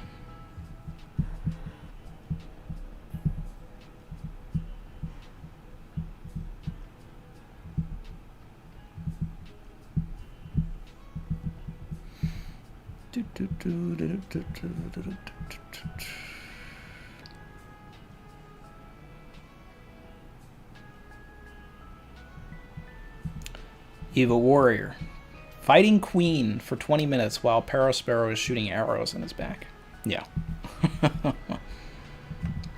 We got a new member. Mark Creasy. Another one. I think that's 46 members. Which is crazy to me. We have 46 members, guys.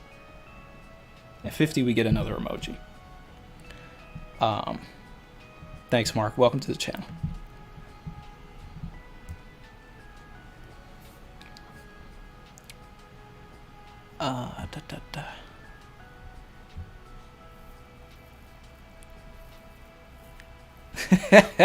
Justin said in Randy's power scaling voice, so if Chopper can fight Queen while taking candy arrows, that must put him above second commander level. Chopper's stronger than Lucky Roo confirmed. Oh man, that's going in the video, man. I'm definitely doing a power scale thing for this one. I got to. Thanks for reminding me to do that.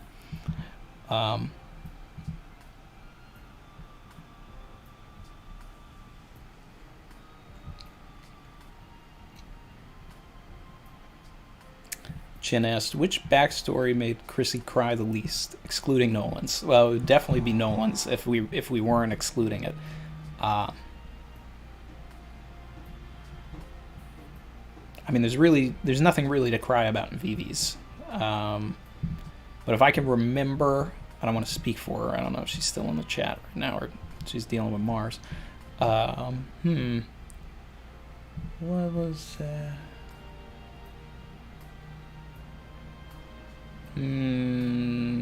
That's a tough one. I'd have to get her to answer that one. We had a super chat from Toilet Tube that was retracted. Savage. AJ. Savage. People forget that Chopper is already a conqueror. He became the king of the island of strange animals. Worst One Piece movie, but still a conqueror. You know, if I could forget that movie, I would. That's how bad that movie is. Like, if you haven't seen that movie, guys, don't. Oh, God. That... And the villain was trash. He was like if you go to Walmart and you got Great Value Foxy. And I like Foxy.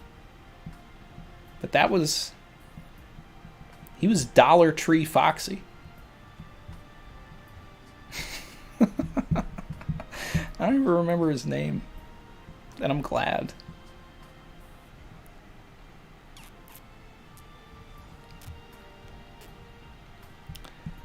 Kaido's flashback will definitely also have, you know, him being experimented on, all that stuff with Vegapunk. Yeah. Isopod. Savage. Pretty sure Isopod was the first person to ever donate in the live stream. When I started doing this. What if the Joy Boy info at Laugh Tale was about the future, not the past? That's how they knew they were early, and why Roger wished he could live in his era. Yeah, I mean that's always been my assumption, right? That basically that they found out stuff about the future. You know, the prophecies, everything that would happen later on, because that's obviously how you would know you're too early, right? But now your message kind of gets me thinking, you know, and this is too tinfoil, and I don't see this happening, right? And we already know that there is confirmed things that you can't go into the past, right? But what if the poneglyphs, you know, and I don't believe this, but this is just a thought that came into my head. But if the poneglyphs are something that were sent from the future into the past that tell you about the future, right? And then Joy Boy actually is Momonosuke. Like, he learns how to write the poneglyphs from Robin, he makes them all, and then somehow they're able to send it into the past to give them a message for the future, right? Then we'd start getting into some Terminator stuff, right? No fate but what you make for yourself.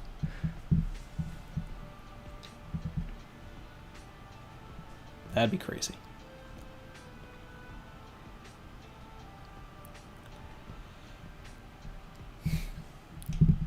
Ah, toilet tube. There it is.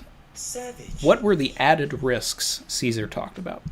So, when we see risks talked about in the series, right? When we're talking about, Luffy using Gear Second and some of this other stuff, it's always at the cost of a user's lifespan, usually, right? And I hope eventually to get more of an explanation on like how Oda views lifespan. I wonder if it's, the way that Togashi utilized potential, right, in Hunter x Hunter. I'm not going to put any spoilers, but anybody who knows what I'm talking about, like at the end of Chimera Ant, like, I wonder if it's something similar to that. But that if it's something that you could eventually figure out how to tap into and then like utilize it all at once. But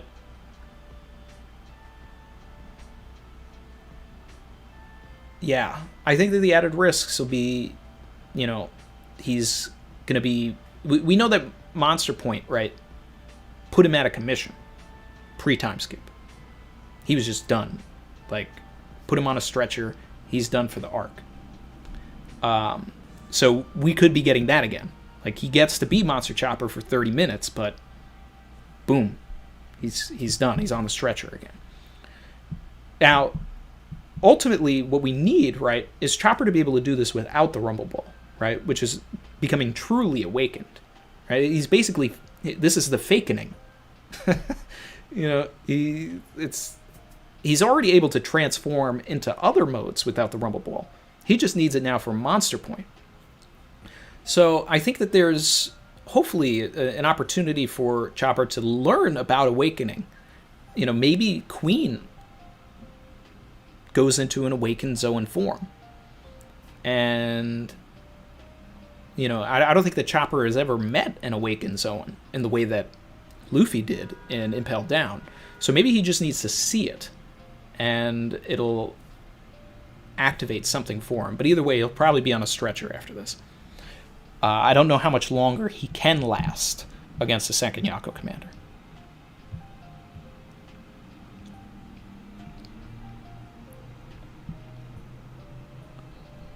I just got to say, guys, we've still got a lot of people in here. We still got 500. I think we peaked at like 600 or 700 people in here, and I'm having a blast. This was one hell of a chapter. I'm not stopping anytime soon right now, but I just I gotta shout you guys out. This is a lot of fun.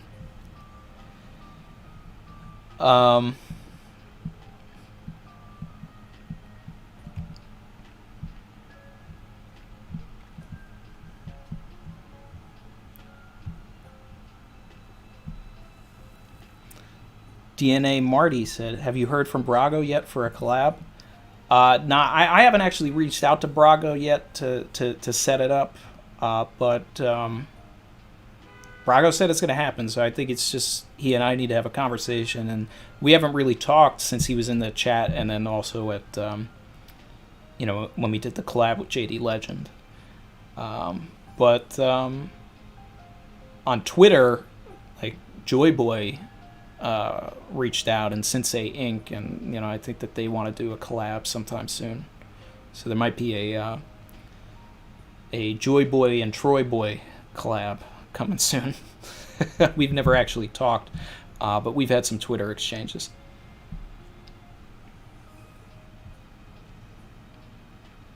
Yamil Diaz, Parasparrow hunting deer like it's open season. Savage. Gabe C.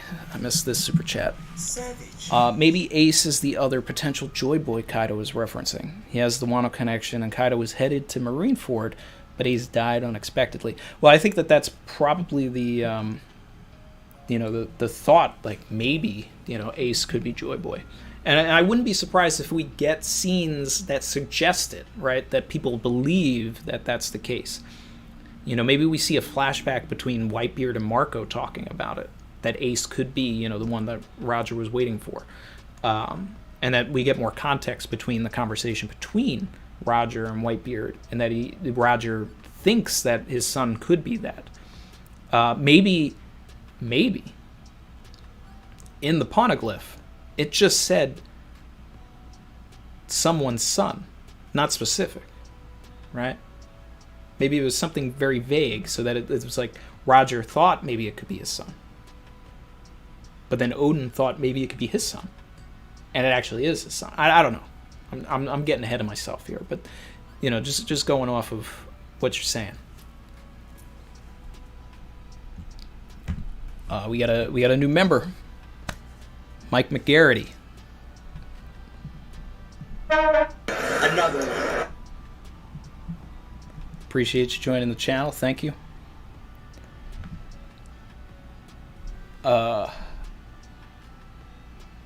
Jeffrey Williams, thank you.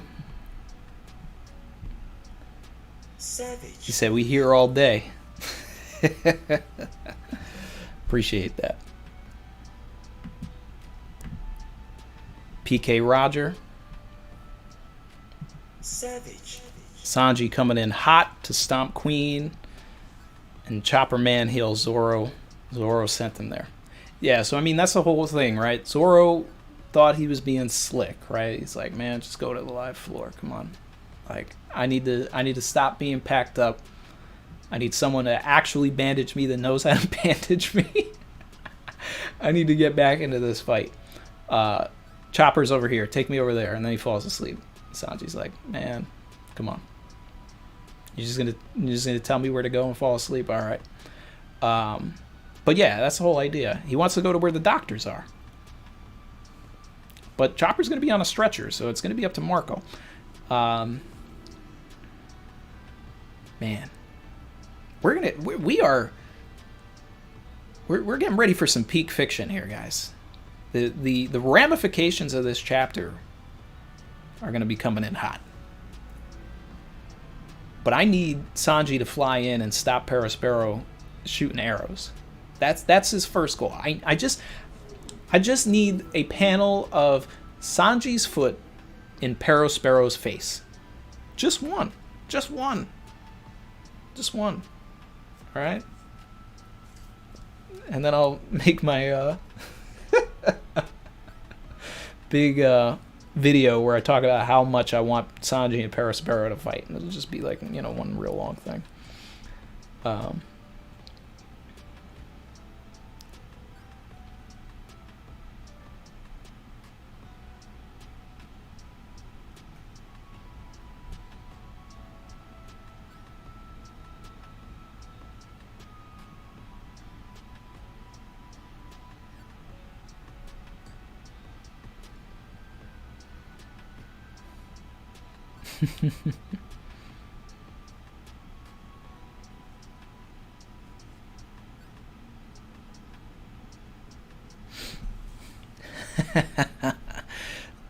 Enigma Sword.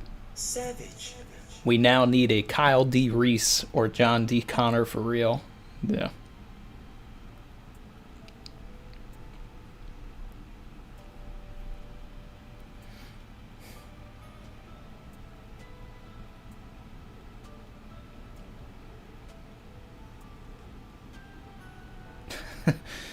Barry, Randy, you are speaking fluent Barry right now.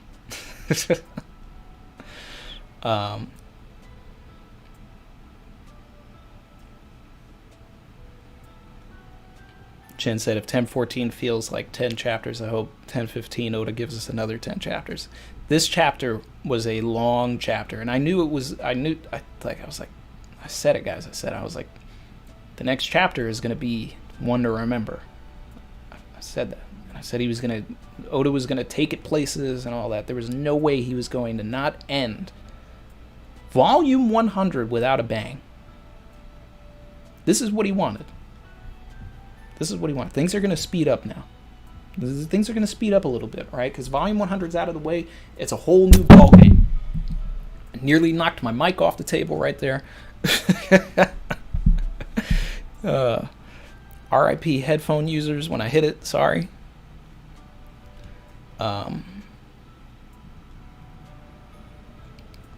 Man.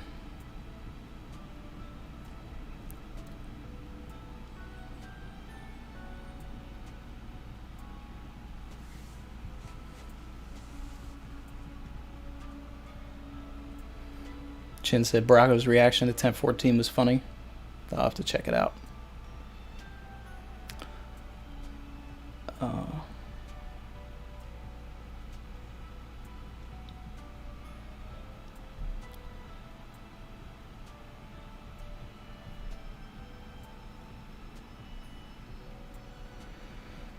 Whew, man.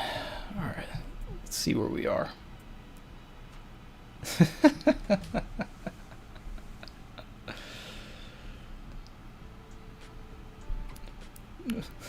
Galaxy said, after that smack, I felt the same way Kinemon did this chapter.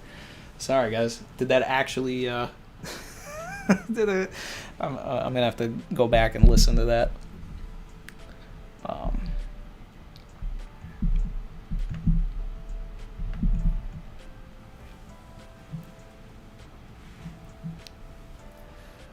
Zoe said, I have an ear infection. Randy, why? Okay, I'm sorry, guys. I'm sorry. I'm sorry.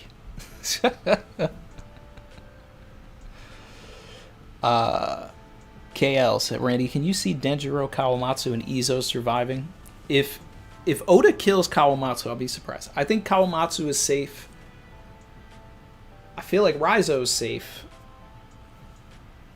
But Raizo could I think that... I don't think he's going to kill all of the scabbards. Okay? Denjiro could die. Denjiro's another person that I have high death flags for, just because, you know, he did a lot of shady stuff during the 20 years that he may need to repent for. But then again, you know, he's a person that, you know, if we lose Kinemon and all of that, like, Denjiro was the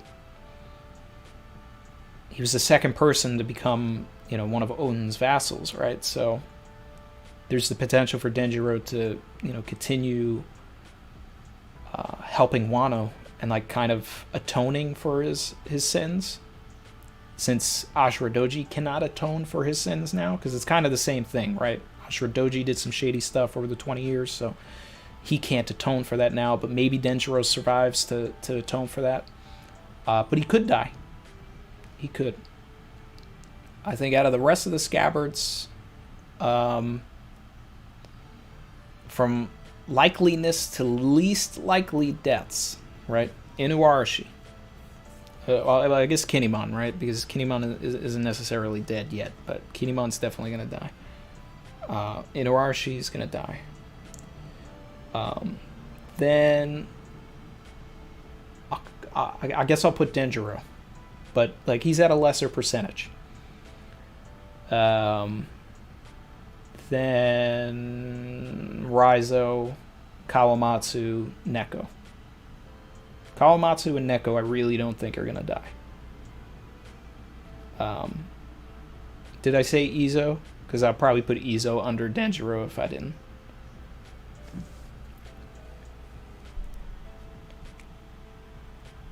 Chin said Oda's going to twist his foreshadowing. Raizo is not safe. I mean, that would hit pretty hard if Raizo dies, right? You know, and then we go back to Raizo is safe, and, you know, it'll just never hit the same again because we know that he's not going to be safe.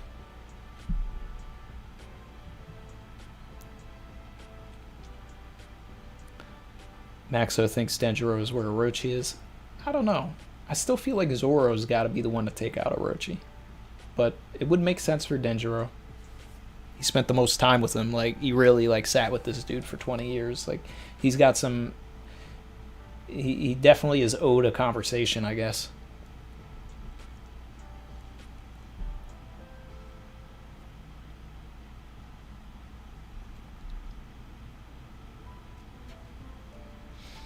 Void Worshipper said, if Neko dies, I'm going to fight Oda. Neko's not going to die. He's got to lead the rest of them. Super chat from Phased. Savage. Do you think it's possible that Kaido has something like adamantium in him and that's why he's indestructible? Oh. That's kind of crazy. Because Vegapunk did, you know, he did operate on him. He did do experiments on him. Man, what if Kaido was like the first one to get... he was like the prototype for Kuma.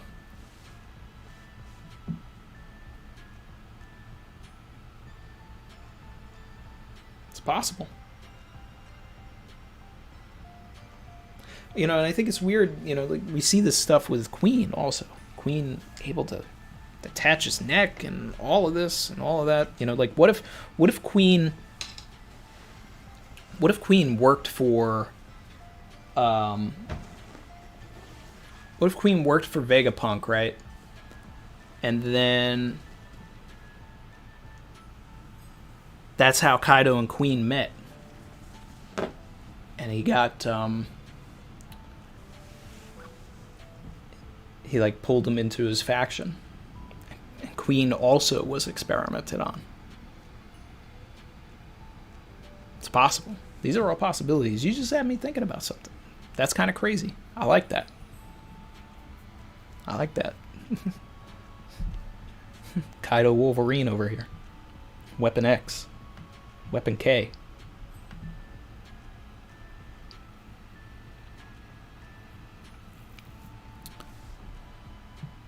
Savage. Super chat from DT Weibel. Imagine Zoro's reaction when he sees the state Chopper is in. He's gonna be like, oh man, like, whew, I came over here to get healed. Chopper, what are you doing? Yeah.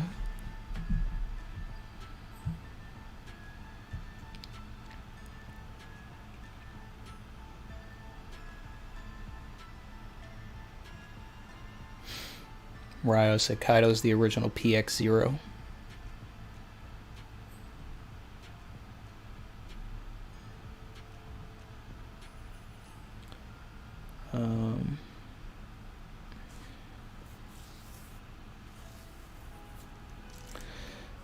Nope. Do you have any 10-15 predictions? I'm thinking we probably finish off the Kaido-Kinemon interaction and then get extended live floor. Yeah, we didn't talk about 10-15. We talked about all of this stuff here. Yeah. Man, let me think for a second. We'll get to the early spoilers. Justin O'Malley, I have no idea what the hell Oda is trying to do with Orochi going forward. He just feels irrelevant at the moment. Hopefully the Tama theory ends up true, because otherwise I don't know what his deal is, man. Yeah, I need that. I need that.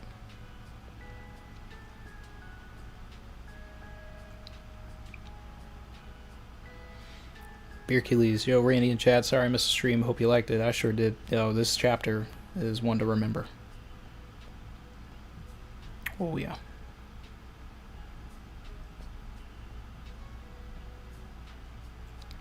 Maxo. King could have been the one who was guarding the whole operation, hence his impel down getup. Yeah.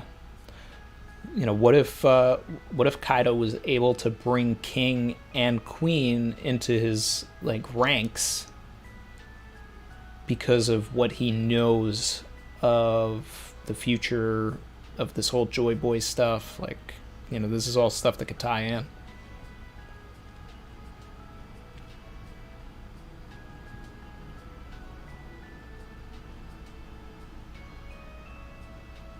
Chin said, we need Sanji using the Zoro pack as a weapon in 10-15. I'm here for it.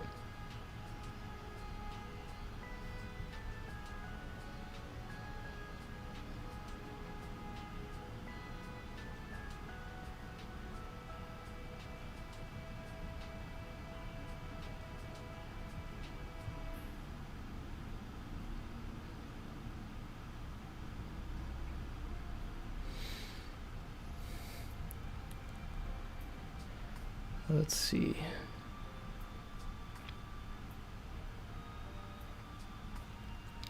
Spark Soul said, I just read the chapter. I'm not crying. Yeah. I didn't know what was going to happen, but like right before I started the stream, Chrissy came over to me and said that she was crying from it. I was like, oh, okay. This is, we're going to get into some heat. Yeah.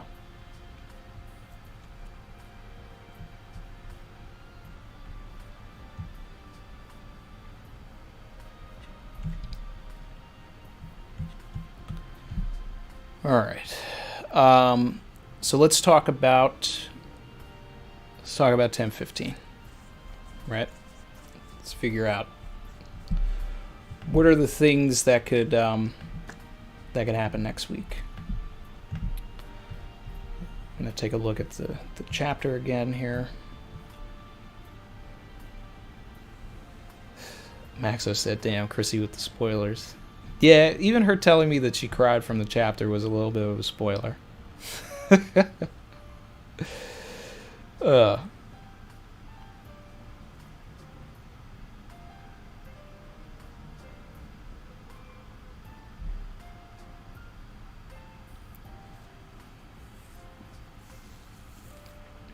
Man, Luffy really fell in the water. I still can't believe this man said, what was it again? Gomu Gomu no? Okay. I think it would be interesting if Kaido knew whoever the previous user of the Gomu Gomu no Mi was.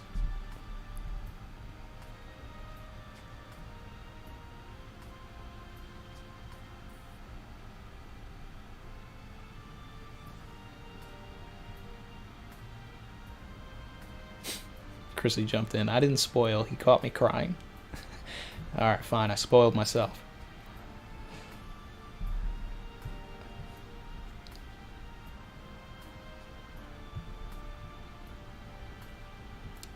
Very motivated. Said 10:15. Sanji will hopefully do something. Yeah, we need some Sanji next chapter for sure. I'm feeling like Sanji's going to do something. I'm hoping 10:15 is finally the Sanji, hitting Perospero. Lou Patterson said, I want to know who the previous user was so bad. Me too. Galaxy said, Randy walks in on Chrissy crying, wondering why, and she just says 10:14. I mean, that's basically how it happened, Galaxy. I said, what's wrong? And she's like, I just read the chapter. I was like, okay.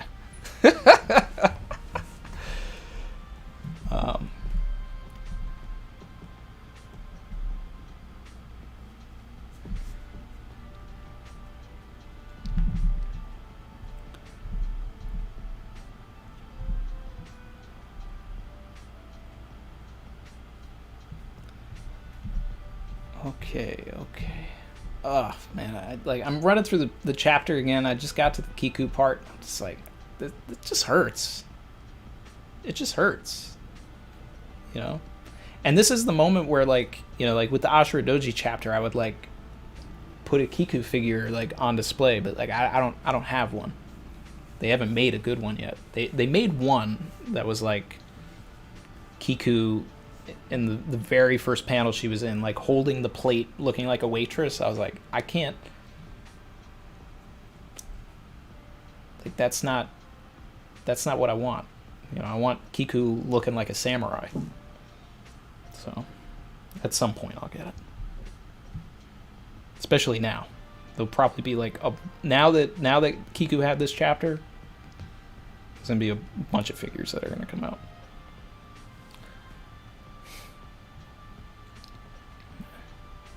Yo, my guy Ryo.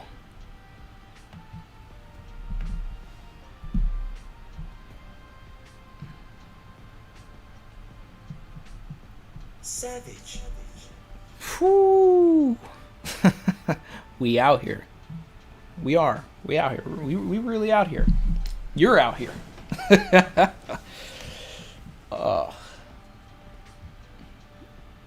W's in the chat for my guy Ryo's flex right now. Flex Squad.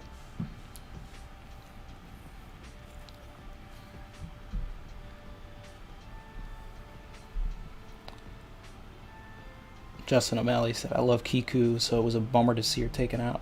Yeah. Kiku was a great character, you know?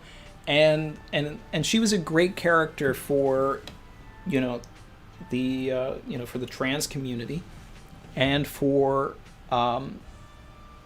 Oda's image, you know, with the trans community, right? Because I know that Oda took some flack, you know, with like 5.5 and like having, you know, any character that, you know, was LGBT was like drawn in some sort of like weird fashion, and like here was just like just a very cool, accessible, like LGBT character, and honestly, like the best thing Oda could do is kill Kiku, because now she's immortalized. So W's in the chat for Oda, right?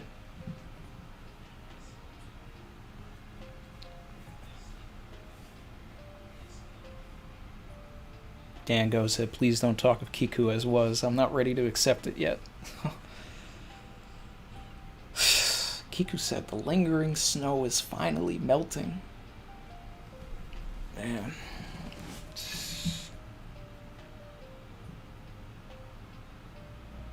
And you know what's crazy too about this Kinemon like killing Conjurer panel too? This Conjurer went right for the stomach like it was a seppuku. Like I just really noticed that now. He really like he went at this dude with he hit him with the seppuku shot.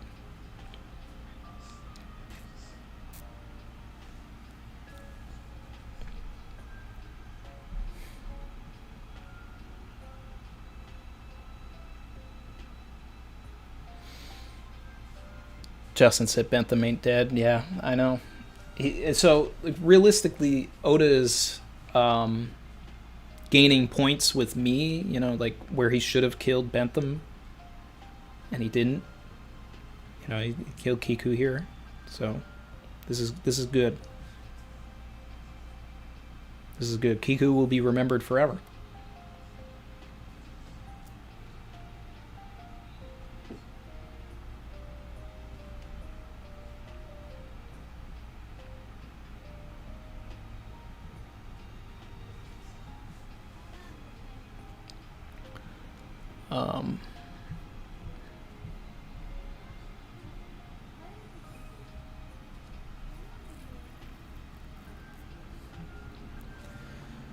Ultimo with a super chat.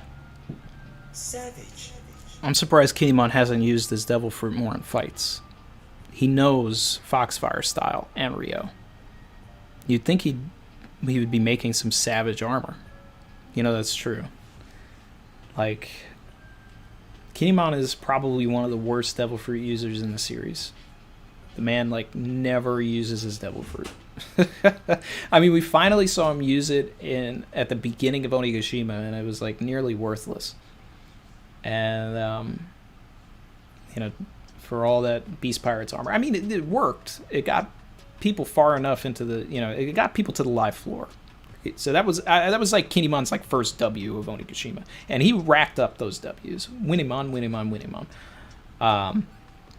I just got salty because I know like it hasn't come out yet or whatever, but I don't want figures of those Onigashima outfits, and I really hope that they don't like start making them, because it just means that other characters aren't going to get made that need to be made.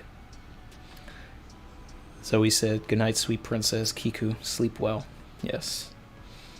In the arms of an angel. Fly away.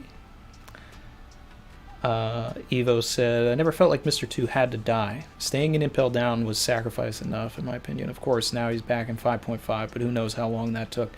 Yeah. I just, you know, I just remember reading that and just thinking that, wow, Oda did it. Oda like killed Mr. Two. And then it really seemed like that was the case after Marineford, and there were so many deaths, and you were like, man, like Mr. Two also. But that was not the case. Then we get Dex of the World post time skip, and it's like, oh, Bon Clay's alive. I love Bon Clay, but why? But that's one of the ones that Oda needs to give us a reason for, right? Like, Bon Clay has to show up at the final war now.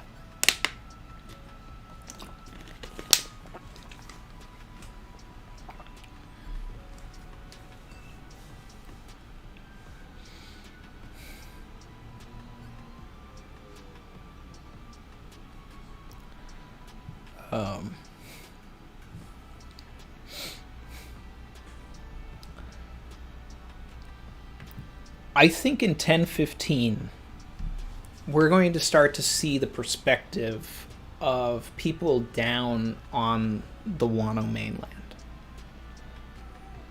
I think we're going to cut down there, and they're going to see the island flying, and that's going to start the panic, right? Because we don't have the panic section hasn't happened yet, and I think I'm going to go back and like reread a bit of Skypiea after this, because I want to see how everything was done with the Raigo. I want to refamiliarize myself and recontextualize that, because I think we're going to get something similar here. We're going to get something, once the massive electricity ball that Enel was going to use to destroy Skypiea starts to come, and everybody starts getting on those little boats and all of that, and we start to see everybody panicking. Like that's the next section of all of this. That's what we need. So if it's not 1015, it'll probably be 1016. We can see the factories in view, right? That's what it looks like. It looks like the factories. So that means that there's factories in every region. So I was going to say, that means that we're probably over Curry, but I guess it doesn't necessarily matter.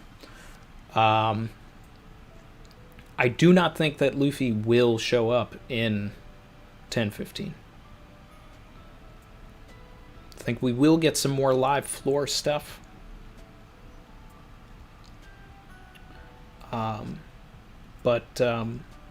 Kind of like I think it was also the start of it was 993 and 994 where we had everybody celebrating during the fire festival, right? Because Kaido wasn't there, Orochi wasn't there, all that. They were having fun. They had the big balloons. They were doing the putting the lanterns into the sky, and we had like 2 panels of just a break from everything, and I really loved that. I thought that was a great change of pace.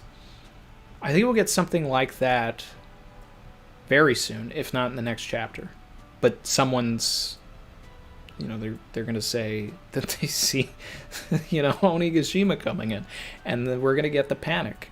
We're going to get the panic. Everybody's going to be running around, scrambling, trying to get as far away from the capital as they can. So I think that's my prediction. I think that Sanji's going to get to the live floor with Chopper. Because we got to think about all the things that are going on. Let's see. We got kids still with Big Mom. I don't think we'll see anything with that until like after the next chapter. Because we already got a little taste of that here. We know that Tama wants to get to the live floor. Tama still has to have some sort of an interaction with Queen. It'd be interesting if Usopp is the one to actually take out Perospero, because Perospero's acting like a long-range fighter, and I never thought about that necessarily until right now. That would be a really interesting fight for him. We know that Neko's on his way to fight Perospero, so I guess, that's really what's going to happen, but I'd appreciate it if Perospero was like shooting some arrows and either Usopp or Sanji flies in and, stops that. But that's really just my agenda talking for the Sanji versus Perospero thing.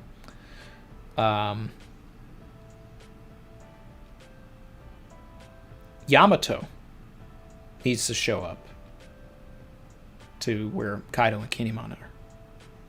That's got to happen. I think that'll happen in 10:15. Because based on the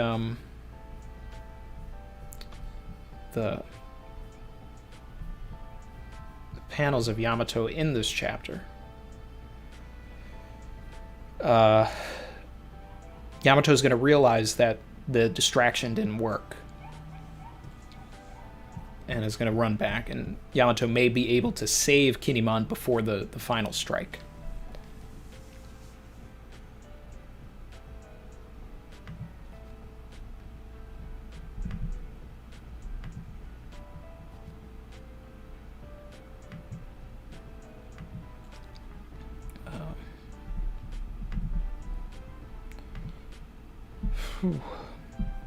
Mr. Super Chat.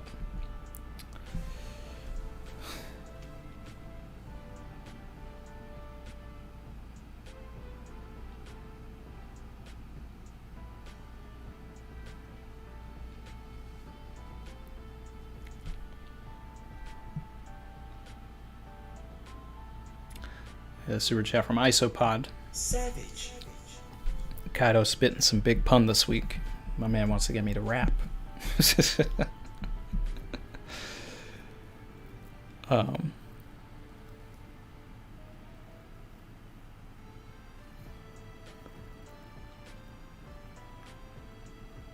trying to rhyme walk with color of the conquerors? See, I don't look at color of the conquerors and pronounce it as like Coke or anything like that. I just call it conquerors. But he said, you ain't a joy boy. You're still learning how to walk. I would add boy to that. So it'd be like, you ain't a joy boy. You still learning how to walk, boy. From East Blue to Wano, all the real pirates carry color of the conquerors. But then, I mean, it wouldn't match Big Pun. So, but he is definitely spitting it, period. Like, he's just, like, that we talked about it earlier. The Goma Goma no thing, that was crazy. Jeeker said, is this chapter a 10 out of 10? Yes. Yes.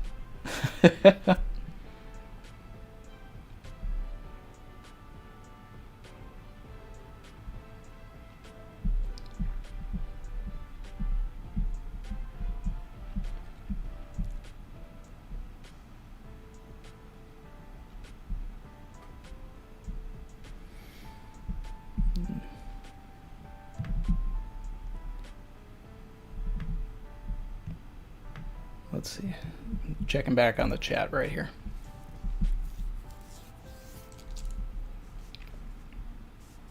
Onigashima over curry. Spelled like like the food.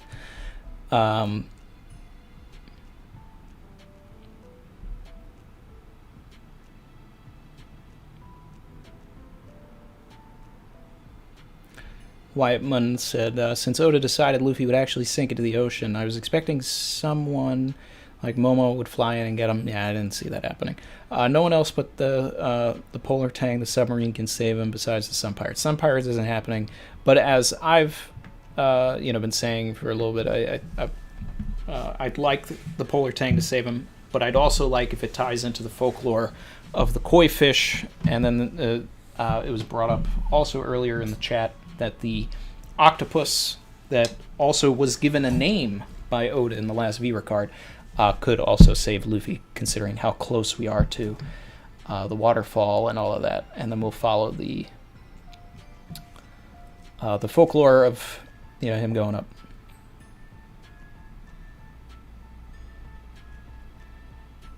Savage.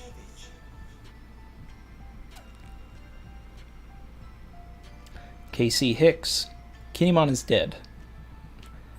The man's sword broke, both of his swords, and head got bashed in. If he can survive a headshot like that, then Ulti and Page 1 are still in game. Yeah.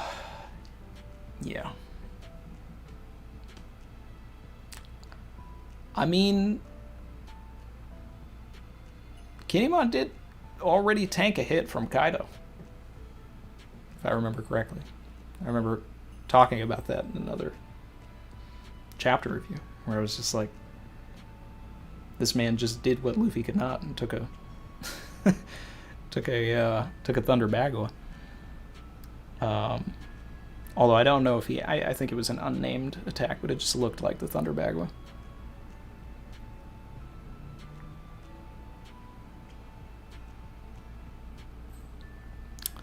Mr. Venator said, can you imagine if what was found was Toki's fruit and that's what Blackbeard's after, just biding his time until this is over? It's interesting. I mean, he is collecting fruits, but we still need full confirmation that Toki is actually dead. Even though I think that after the last episode, it's very possible.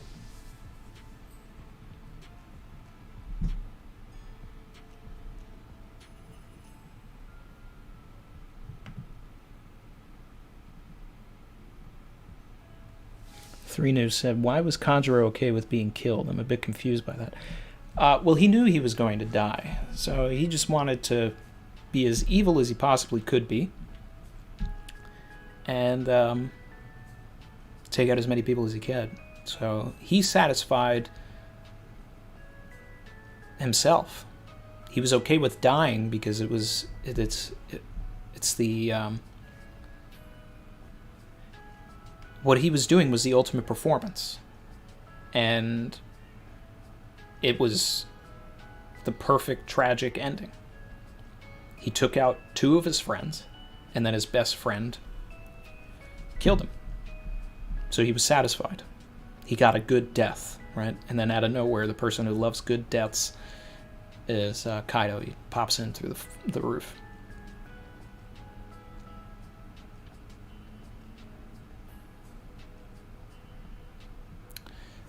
KC Hicks. Savage. What is going on with Momo's head? It seems like he was having a head like with Zunisha. Could Zunisha save Luffy? So we talked about this a lot. It's interesting to think that Zunisha could save Luffy. I mean, like, put the snout in and then, like, oh god, could you imagine? Luffy wakes up on Zunisha and it was like he gets a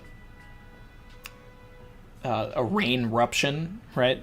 Zunisha just takes the water, throws it onto his back.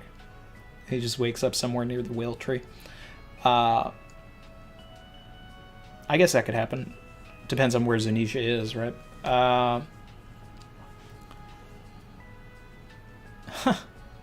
didn't think about that. I don't think that that's what Oda's going to do. I'm really starting to like this idea of the koi fish and like the octopus helping him, because that was set up from the very beginning of the arc. And I think that Oda's definitely going to hammer in the idea that Luffy's got to climb the waterfall now to get back to everybody. But the submarine is also there's a lot of likely things. But what is going on with Momo is definitely the same thing with Zunisha. It's the voice of all things. He's hearing something. I wish Oda would have just told me told us, let him finish that sentence that he had. But no. We'll find out later.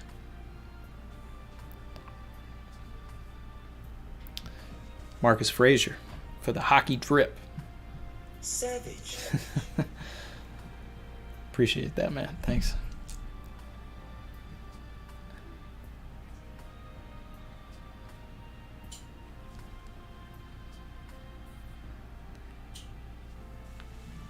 Alafior said, can't Kinemon's Devil Fruit create weapons as well? We've never seen that. We've just seen him create clothing.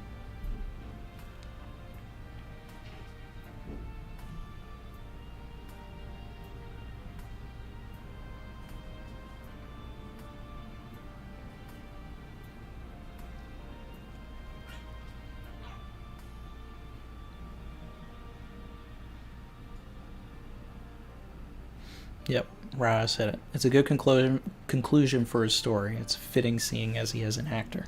Yep. And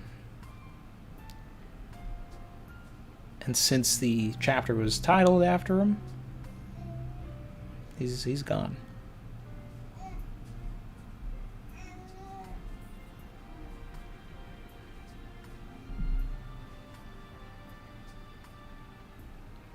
Jolly D. Joe Star said, Kinemon will die after he sees Kaido defeated, and he'll say, thank you, Luffy.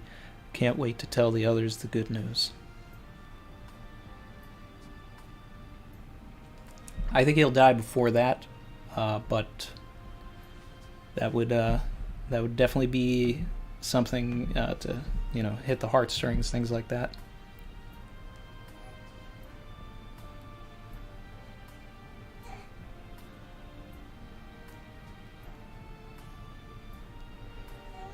Oda loves blocking information. He sure does.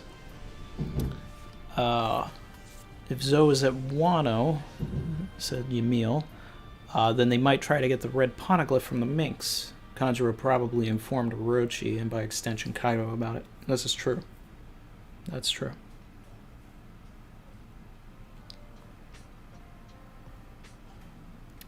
Maxo said, yeah, I like the idea that it's the Onigashima skull. Chin agrees with that as well.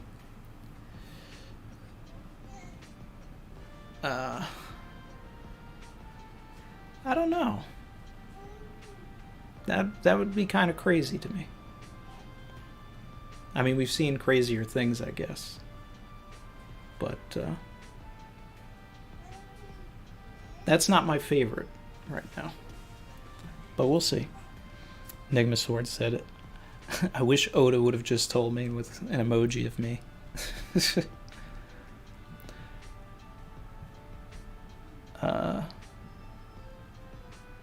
Arth Bogley, do you read Dr. Stone? I have not. Liam asked, do you think Yamato will break Kaido's Bagua? Well, it's a Kanabo is the actual the term for the weapon. No, I think Luffy will break it. But it will break. It will break because that's part of the Momotaro folklore. Conjuro's Big Dead, yep. Greg Goose, is 1014 the end of volume 100? It sure is. What a way to end. Very motivated said, I heard baby babbling. Yes, it's confirmed. Mars just made his appearance vocally.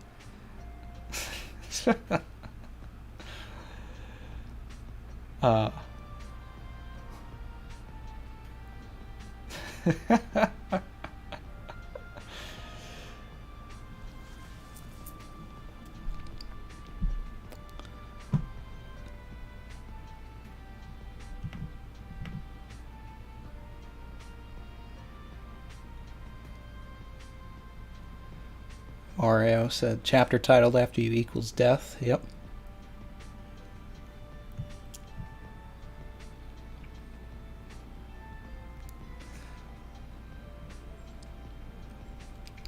Giovanni Velez, did you convince Chrissy about Hunter x Hunter again? So she wants to do it, right?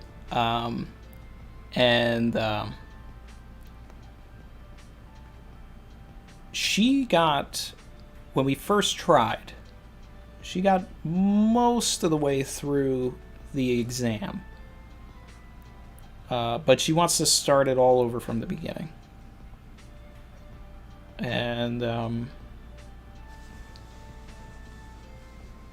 we were basically, I think we were trying to decide whether we were going to watch the 99 or the 2011. I think we'll do the 2011.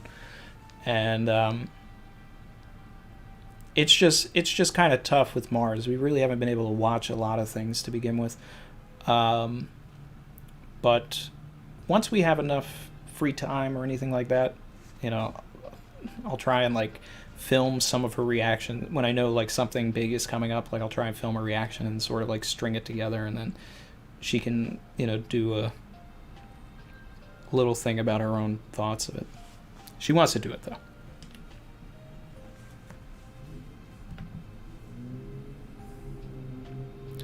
Silvers, thank you.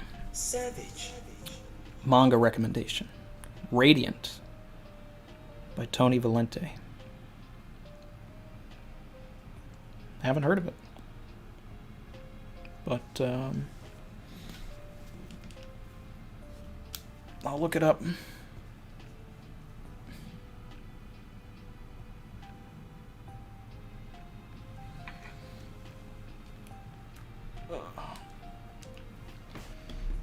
Took a picture of it, so it's in my phone and I can remind myself later.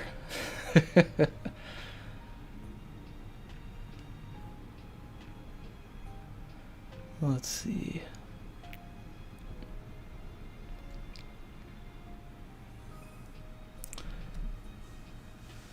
Chin said, watch Seventh Samurai with Chrissy, Randy. Yeah, it's 4 hours long, but Chrissy's going to love it. Chrissy has already seen it, I believe. And I've watched most of it. I need to finish it. So, I mean, I already know everything about it, though. It's on HBO Max, and I've been trying to get through it.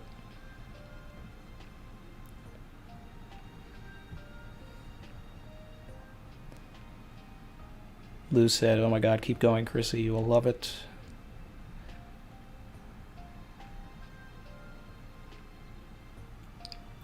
Maxo said maybe worth watching the 1999 version for the intro. Yeah, so I wanted to at least watch like the first episode of 99.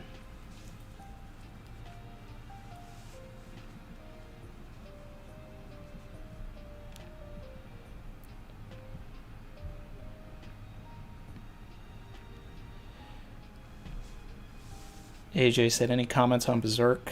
I mean, I feel awful for all of the fans that aren't going to be able to get the ending. I have not watched or read Berserk yet. Slacking.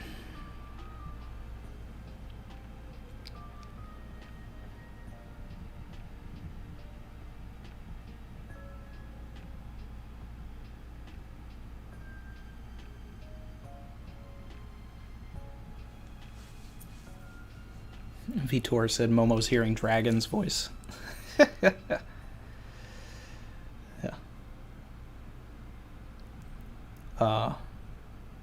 Yeah, mods, just in case Chrissy is reading or anything in the other room, don't let any like big Hunter x Hunter spoilers end up in the chat.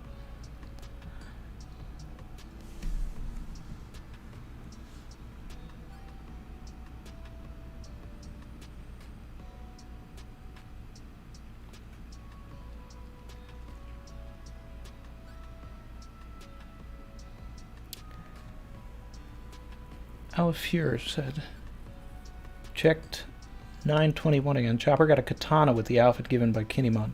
He even used them when Big Mom appeared on the beach. Yeah. Wait. Yeah. So did Kinemon make that? That is kind of wild. I'm gonna have to go back and look at that, because if that's true, that then he's really not using his power to the full extent.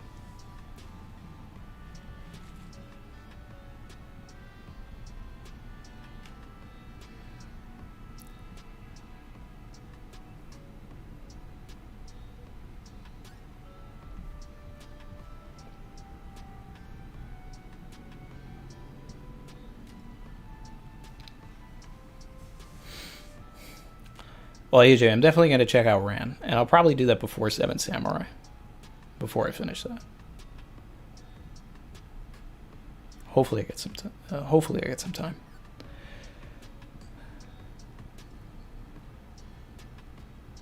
Sean Gardner said, hey Randy, if Tama is Orochi's daughter, I think she and Sanji could have a real good moment together about being part of an evil family.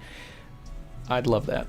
Especially considering that Tama has not had really any interactions with Sanji yet. So I'm excited for that to happen.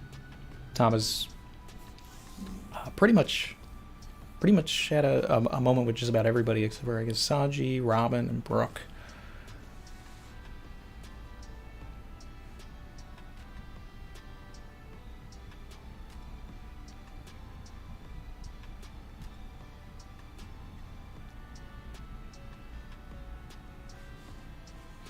Axo said, no such thing as an evil family, just evil people. Well, that would be the message, right? Because if Tama ends up being a Kurozumi, then, and we know that she's not evil, then that just, that blows the nature versus nurture argument out of the water, because it's all nurture. It's not nature. It's not when you're born with the Kurozumi name, you end up like Orochi or Conjurer. No.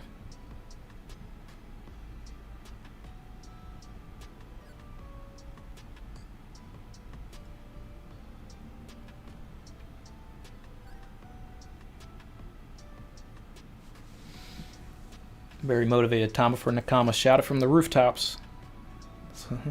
Let's drop those Tama emojis in the chat.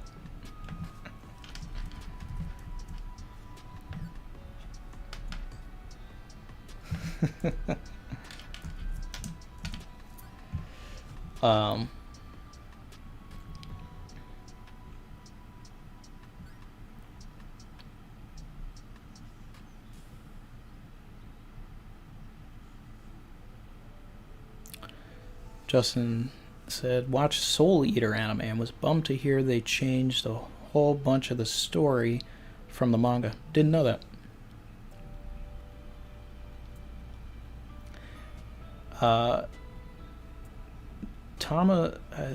So Soul Eater was something that, like, I liked the art style of it back in the day. I remember reading a bit of it when I was first getting into One Piece, early 2000s.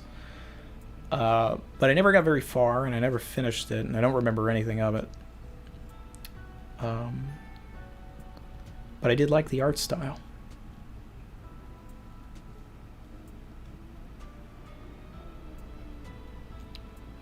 Maxo said, that's the whole message of One Piece. Who you are is more important than what you came from. Yeah, which is the basis of the Tama theory to begin with. Sins of the father. Doesn't matter.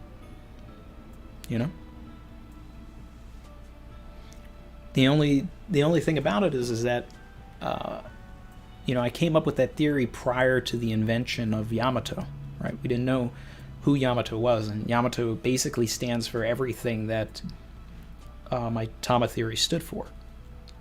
A character that is someone that Momo has to sort of reconcile with as being responsible for the destruction of his home country and the death of his father. Right? Tama would be the same thing. At this point, if it came out that Tama was a Kurozumi, it would seem like Oda was rehashing the same idea, because here's Tama, the daughter of someone who was responsible for the destruction of his home country and killing his father. So, Yamato may be the reason why we never get Kurozumi Otama if we don't. But at the very least, we still have Momonosuke dealing with the idea that, dealing with sins of the father, dealing with that theme, and having to accept that. And if they both join the crew, he'll still continue to deal with that and wrestle with it. That, he's going around and sailing with the child of the person who killed his father. But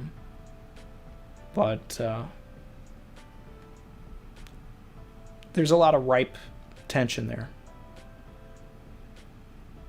And maybe it's more interesting with Yamato than it would be with Tama, in a future sense. If Tama ends up being a Kurozumi, it's more interesting when you reread Wano, because you'll be looking at it from the lens of, like, wow, this girl is the daughter of Orochi, and, like, you'll pick up on all the little moments between her and Momonosuke, and, like, them becoming friends and all of that. And it's like, this is exactly what the this would have never happened, if they knew that she was a Kurozumi 20 years ago. They would have persecuted her, chased her out, and, tried to kill her. So,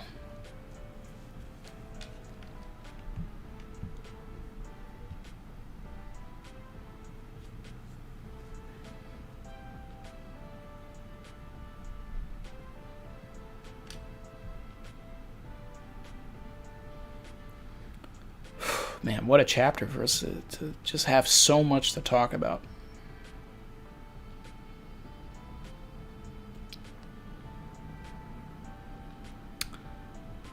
Brett Brown, is Morge right about the raid failing? It's very possible that the raid will fail, but it was always possible that the raid will. And for some reason, people think that the whether the raid fails or not, that's like a huge win for Morge or anything. Like, I mean, it's a win, sure, but it's something that's pretty telegraphed. Right? I mean, you go back and, you look at the way that Wano was structured and all of the setup, and, you know that, and I mean, this happens in every arc to begin with. There's always the all is lost moment. You need that. Every movie has it. Every television show has it. Any story worth its salt has the all is lost moment. And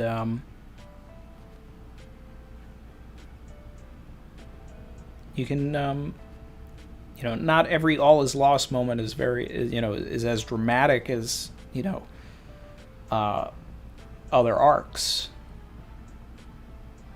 Obviously the all is lost moment in Marineford is Ace dying,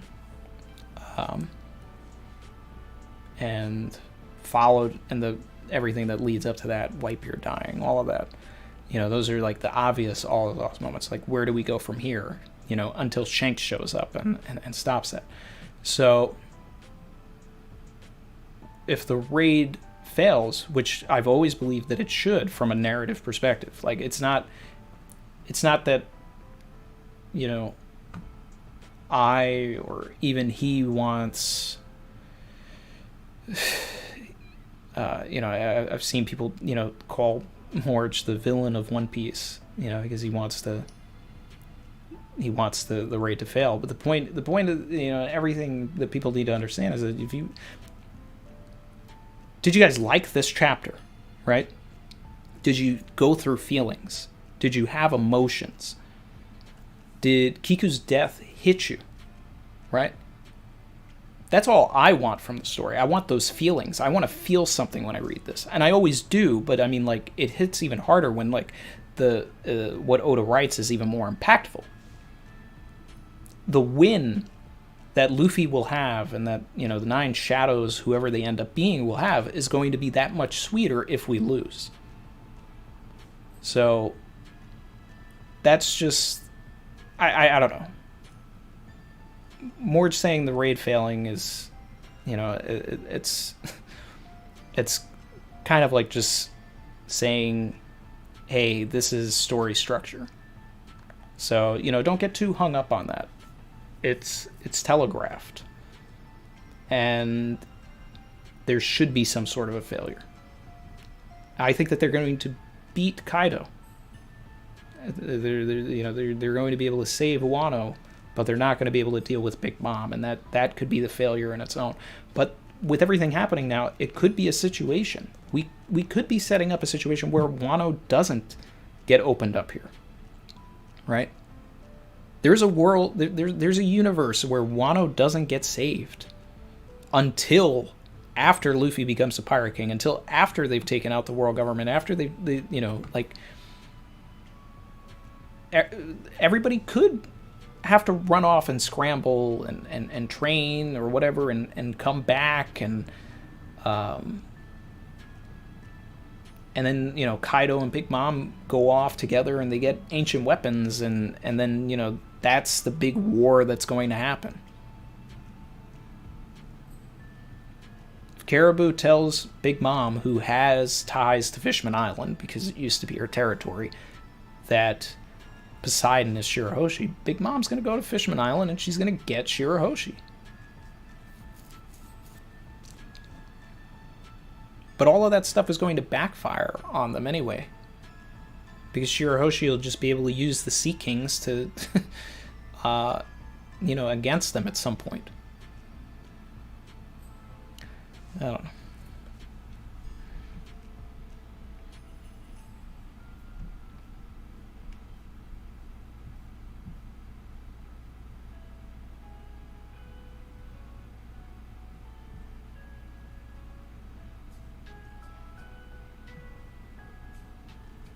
Maxo said Morge didn't invent the idea, and he knows that. Yeah, that's why he's like really embarrassed about the being the raid is gonna fail guy, because it's not that strong of a theory, and that's no disrespect to Morge either. Like, he's got some great theories. I like Morge. I love his analysis videos. I've watched a bunch of them. I think he's an excellent addition to this community and everything like that. But the raid is going to fail is not... It's not that great of a theory. If you're going to theorize about what's going to happen after that, or, you know, what's going to come from it failing, then yes, there's the theory in there. But the raid failing is just, it's like, you know, what are some constants that we see in every single arc, right? You know, it's like any of that.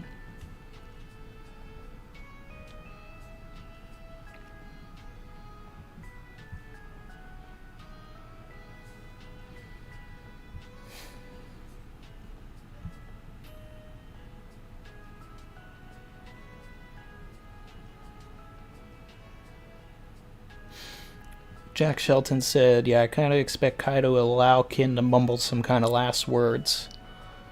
Yeah. Kinemon will get some last words for sure.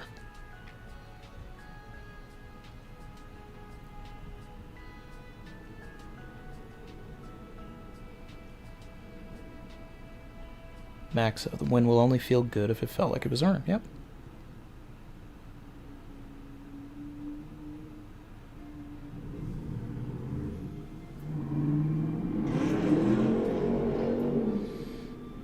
Enigma. Randy, you can watch a lot of Akira Kurosawa's filmography on HBO Max, but I also left you a link in the Discord to the beautiful Criterion Collection Blu-rays. Yeah, cool.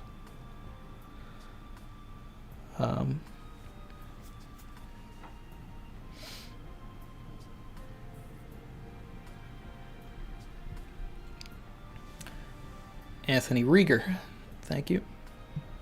Savage. Randy Morge collab when? So people have told me that they've brought up that to Morge in like different streams, and Morge was just like, he basically said, like, I don't know what a collab is, like what is that gonna do? And I mean, honestly, I mean, I wouldn't mind talking to the guy. You know, they just put in the Discord the other day that Brago just put out a collab with Morge, and in like the first 2 minutes they brought me up, and you know, I was surprised. You know, whenever my name gets mentioned, you know, I even mentioned in the Discord, I'm just like, really? People are talking about me? Like, okay. But I don't know. I'm open to, I'm game for anything. Like, just like I'm here, guys, just talking about One Piece, like, that's what I'm here for. This is what I'm here for. I just want to talk about One Piece. And I don't you know, this is how I get that out. That need to talk about One Piece.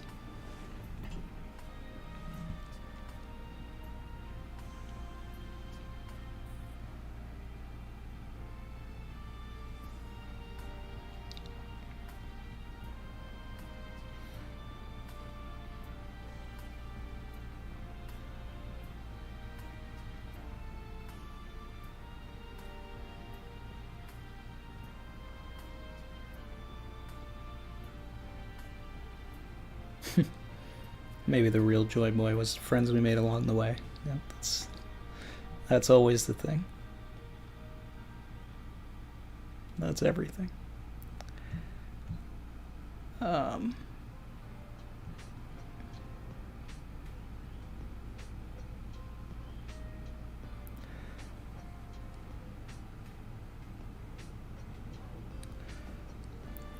Ryo said, I like a lot of Morge's theories more than the raid falling, but it's a good theory. He didn't deserve to get so much hate for it. No one should be going at anybody in the community.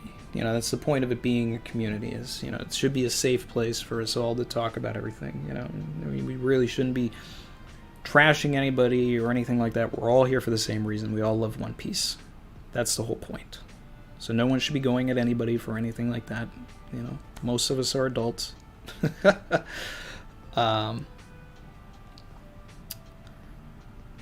There's good elements to Morge's theory, right? Because it's like the idea behind it, the story structure and everything, like Morge's looking at One Piece the right way.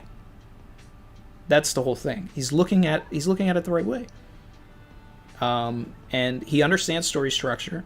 I understand story structure, so I understand where he's coming from, and I agree with him. The raid should fail because it gives us chapters like 10-14. That's the whole point. You know, it's like, but at the same point, it's almost, but saying the raid is going to fail is like making a theory in, you know, 2010 or whatever, that Marineford was going to fail. Okay. Yeah. I mean, not a lot of us really thought that things were going to succeed. None of us really thought that, not many people believed that Oda would actually kill Ace. But nobody thought Luffy was going to go in there and, like, defeat some admirals and all of that and, like, leave the battle unscathed. That's the same thing here. So, yeah. There's more to it. There's a lot more layers. Like, everybody simplifies that the raid is going to fail. But everybody needs to talk about the stuff that's going to happen after it or because of the raid failing. Where do we go from there? That's the real meat and potatoes. Everybody's hung up on the raid failing and that's it. Talk about why the raid will fail, how the raid will fail, where the story can go from that. What are the dramatic elements that we're going to get because the raid fails?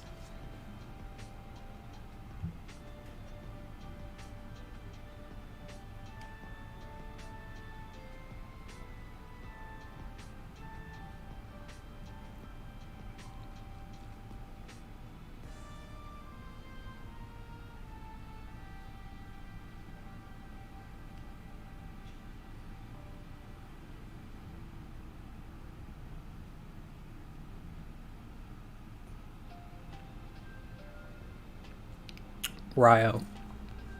Randy Troy, the real question is, are you going to be in the next Reverie? Well, I mean, if Rogers Base wants to send me a little boat like he did for Sawyer, I'll be there. No, if I get an invitation to do it, I'll definitely. I'd love to talk to everybody. That sounds like a lot of fun. And I was at the last one in spirit, right? Because they spent about 20 minutes talking about the laws in sword theory. and I'm thankful for that, because it really brought a lot of people to the channel. A lot of people that might be in the chat right now. I think it was like there was a pretty fast jump in subs. Like, I was at like 500 subs, and then Brago shouted the video out, and then Rogers Base talked about it at the Reverie, and then boom, like all of a sudden it had like 2,000 subscribers, 3,000 subscribers, and then it was 2 months later 5,000. Now we're at 12,000. We didn't talk about that, but we hit 12,000 like the other day, I noticed, and that's just awesome. I never expected any of this, but that's what's fun about all of this, especially for me, is and I have a background in like creating communities to talk about One Piece in the first place, because I was one of the original admins at Arlong Park, right? Now, I didn't create Arlong Park, but I was there from just about the start, and that's what I'm trying to do here. Is just create a community for us, and you guys are helping create it also, and that's what we have here, and this is awesome. Like, if I can sustain this until the end of One Piece, like, this is the one of the best decisions and best hobbies I've ever had in my life, to come back to YouTube. So I'm thankful for all of you. You know, this is, I look forward to this.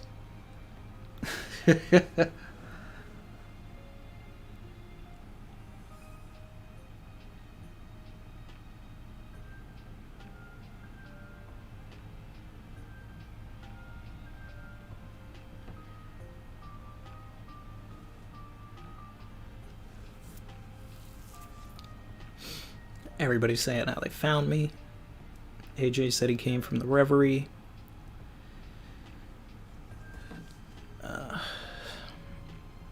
Justin's here from the Law video. Maxo's saying that's how he found me. Jolly D Joestar said Brago introduced me to you. Yeah, that shout out was great. Chin said the live action vids are lit too. I've been editing 5. I'm going to probably put that out this week.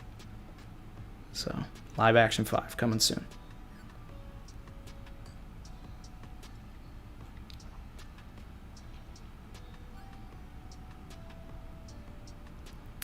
Galaxy said Randy talking about Arlong Park is like a dad talking about the good old days.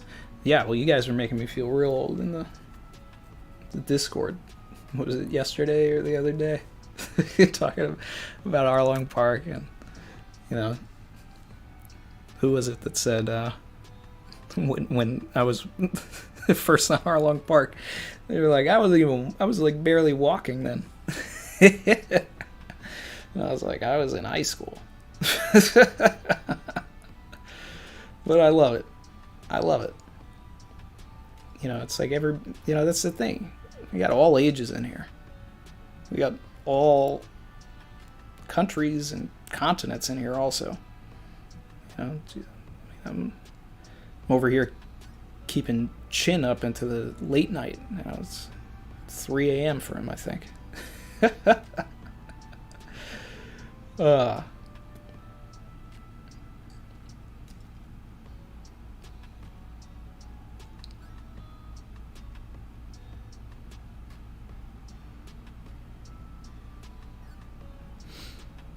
Evo said, and then here's me who found Randy because Ali Alisanto invited me to play Bounty Rush. That's how you came to. Oh wow! I didn't know that, Evo. I didn't know that at all. That's wild.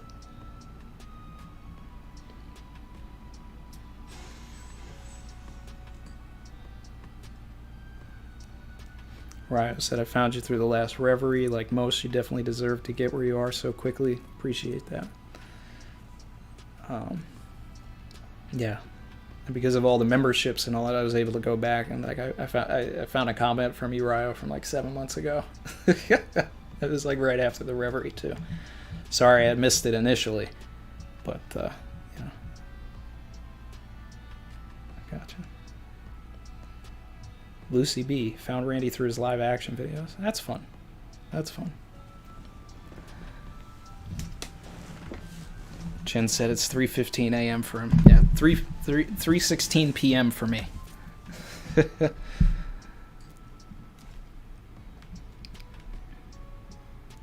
Justin asks, topic of the new live action vid: hockey and its implementation and tone.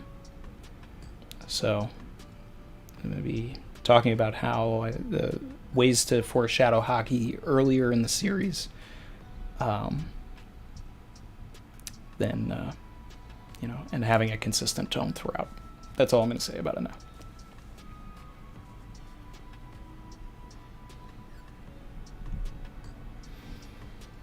Whew.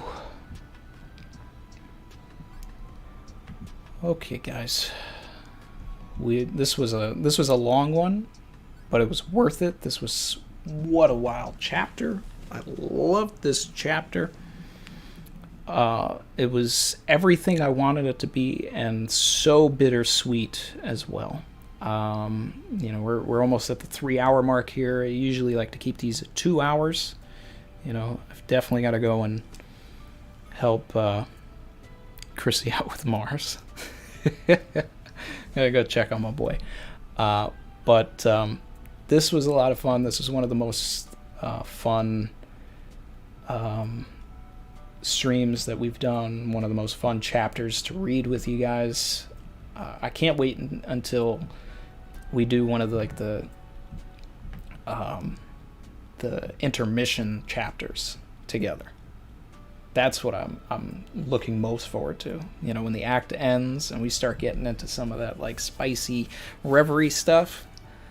That's the kind of stuff that's going to make for a lot of fun discussions. That'll probably be a stream just as long, if not longer, than this. But I just want to let you guys know that I appreciate you guys. Shout out to all the members. Shout out to the flex squad here. Tyrone, Ryo, AJ was flexing too. And R.I.P. Kiku. And Conjurer, one of the best villains in the series. He's top 10. He's sitting in the trash can. But you can't deny he's top 10.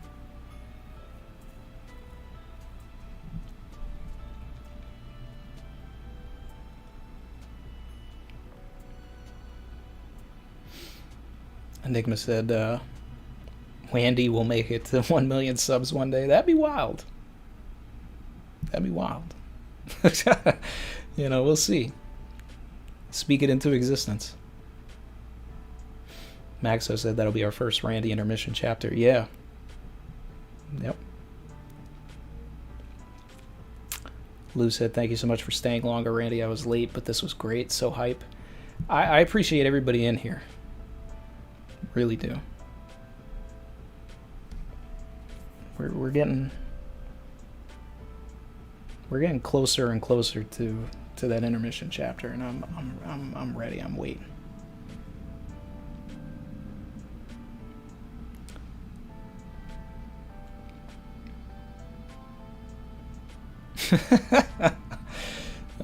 Shanaz-chan. All my homies hate Conjurer. Yeah.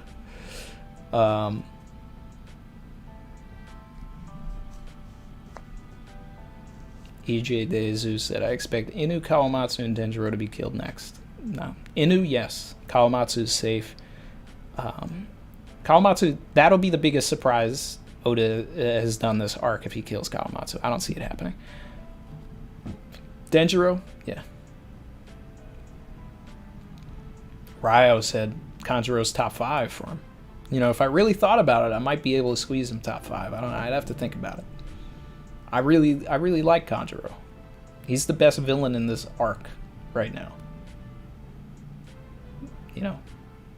Big Mom, sure, but there's more to do. But like, Conjurer he's got a complete start to finish, so I can say that now.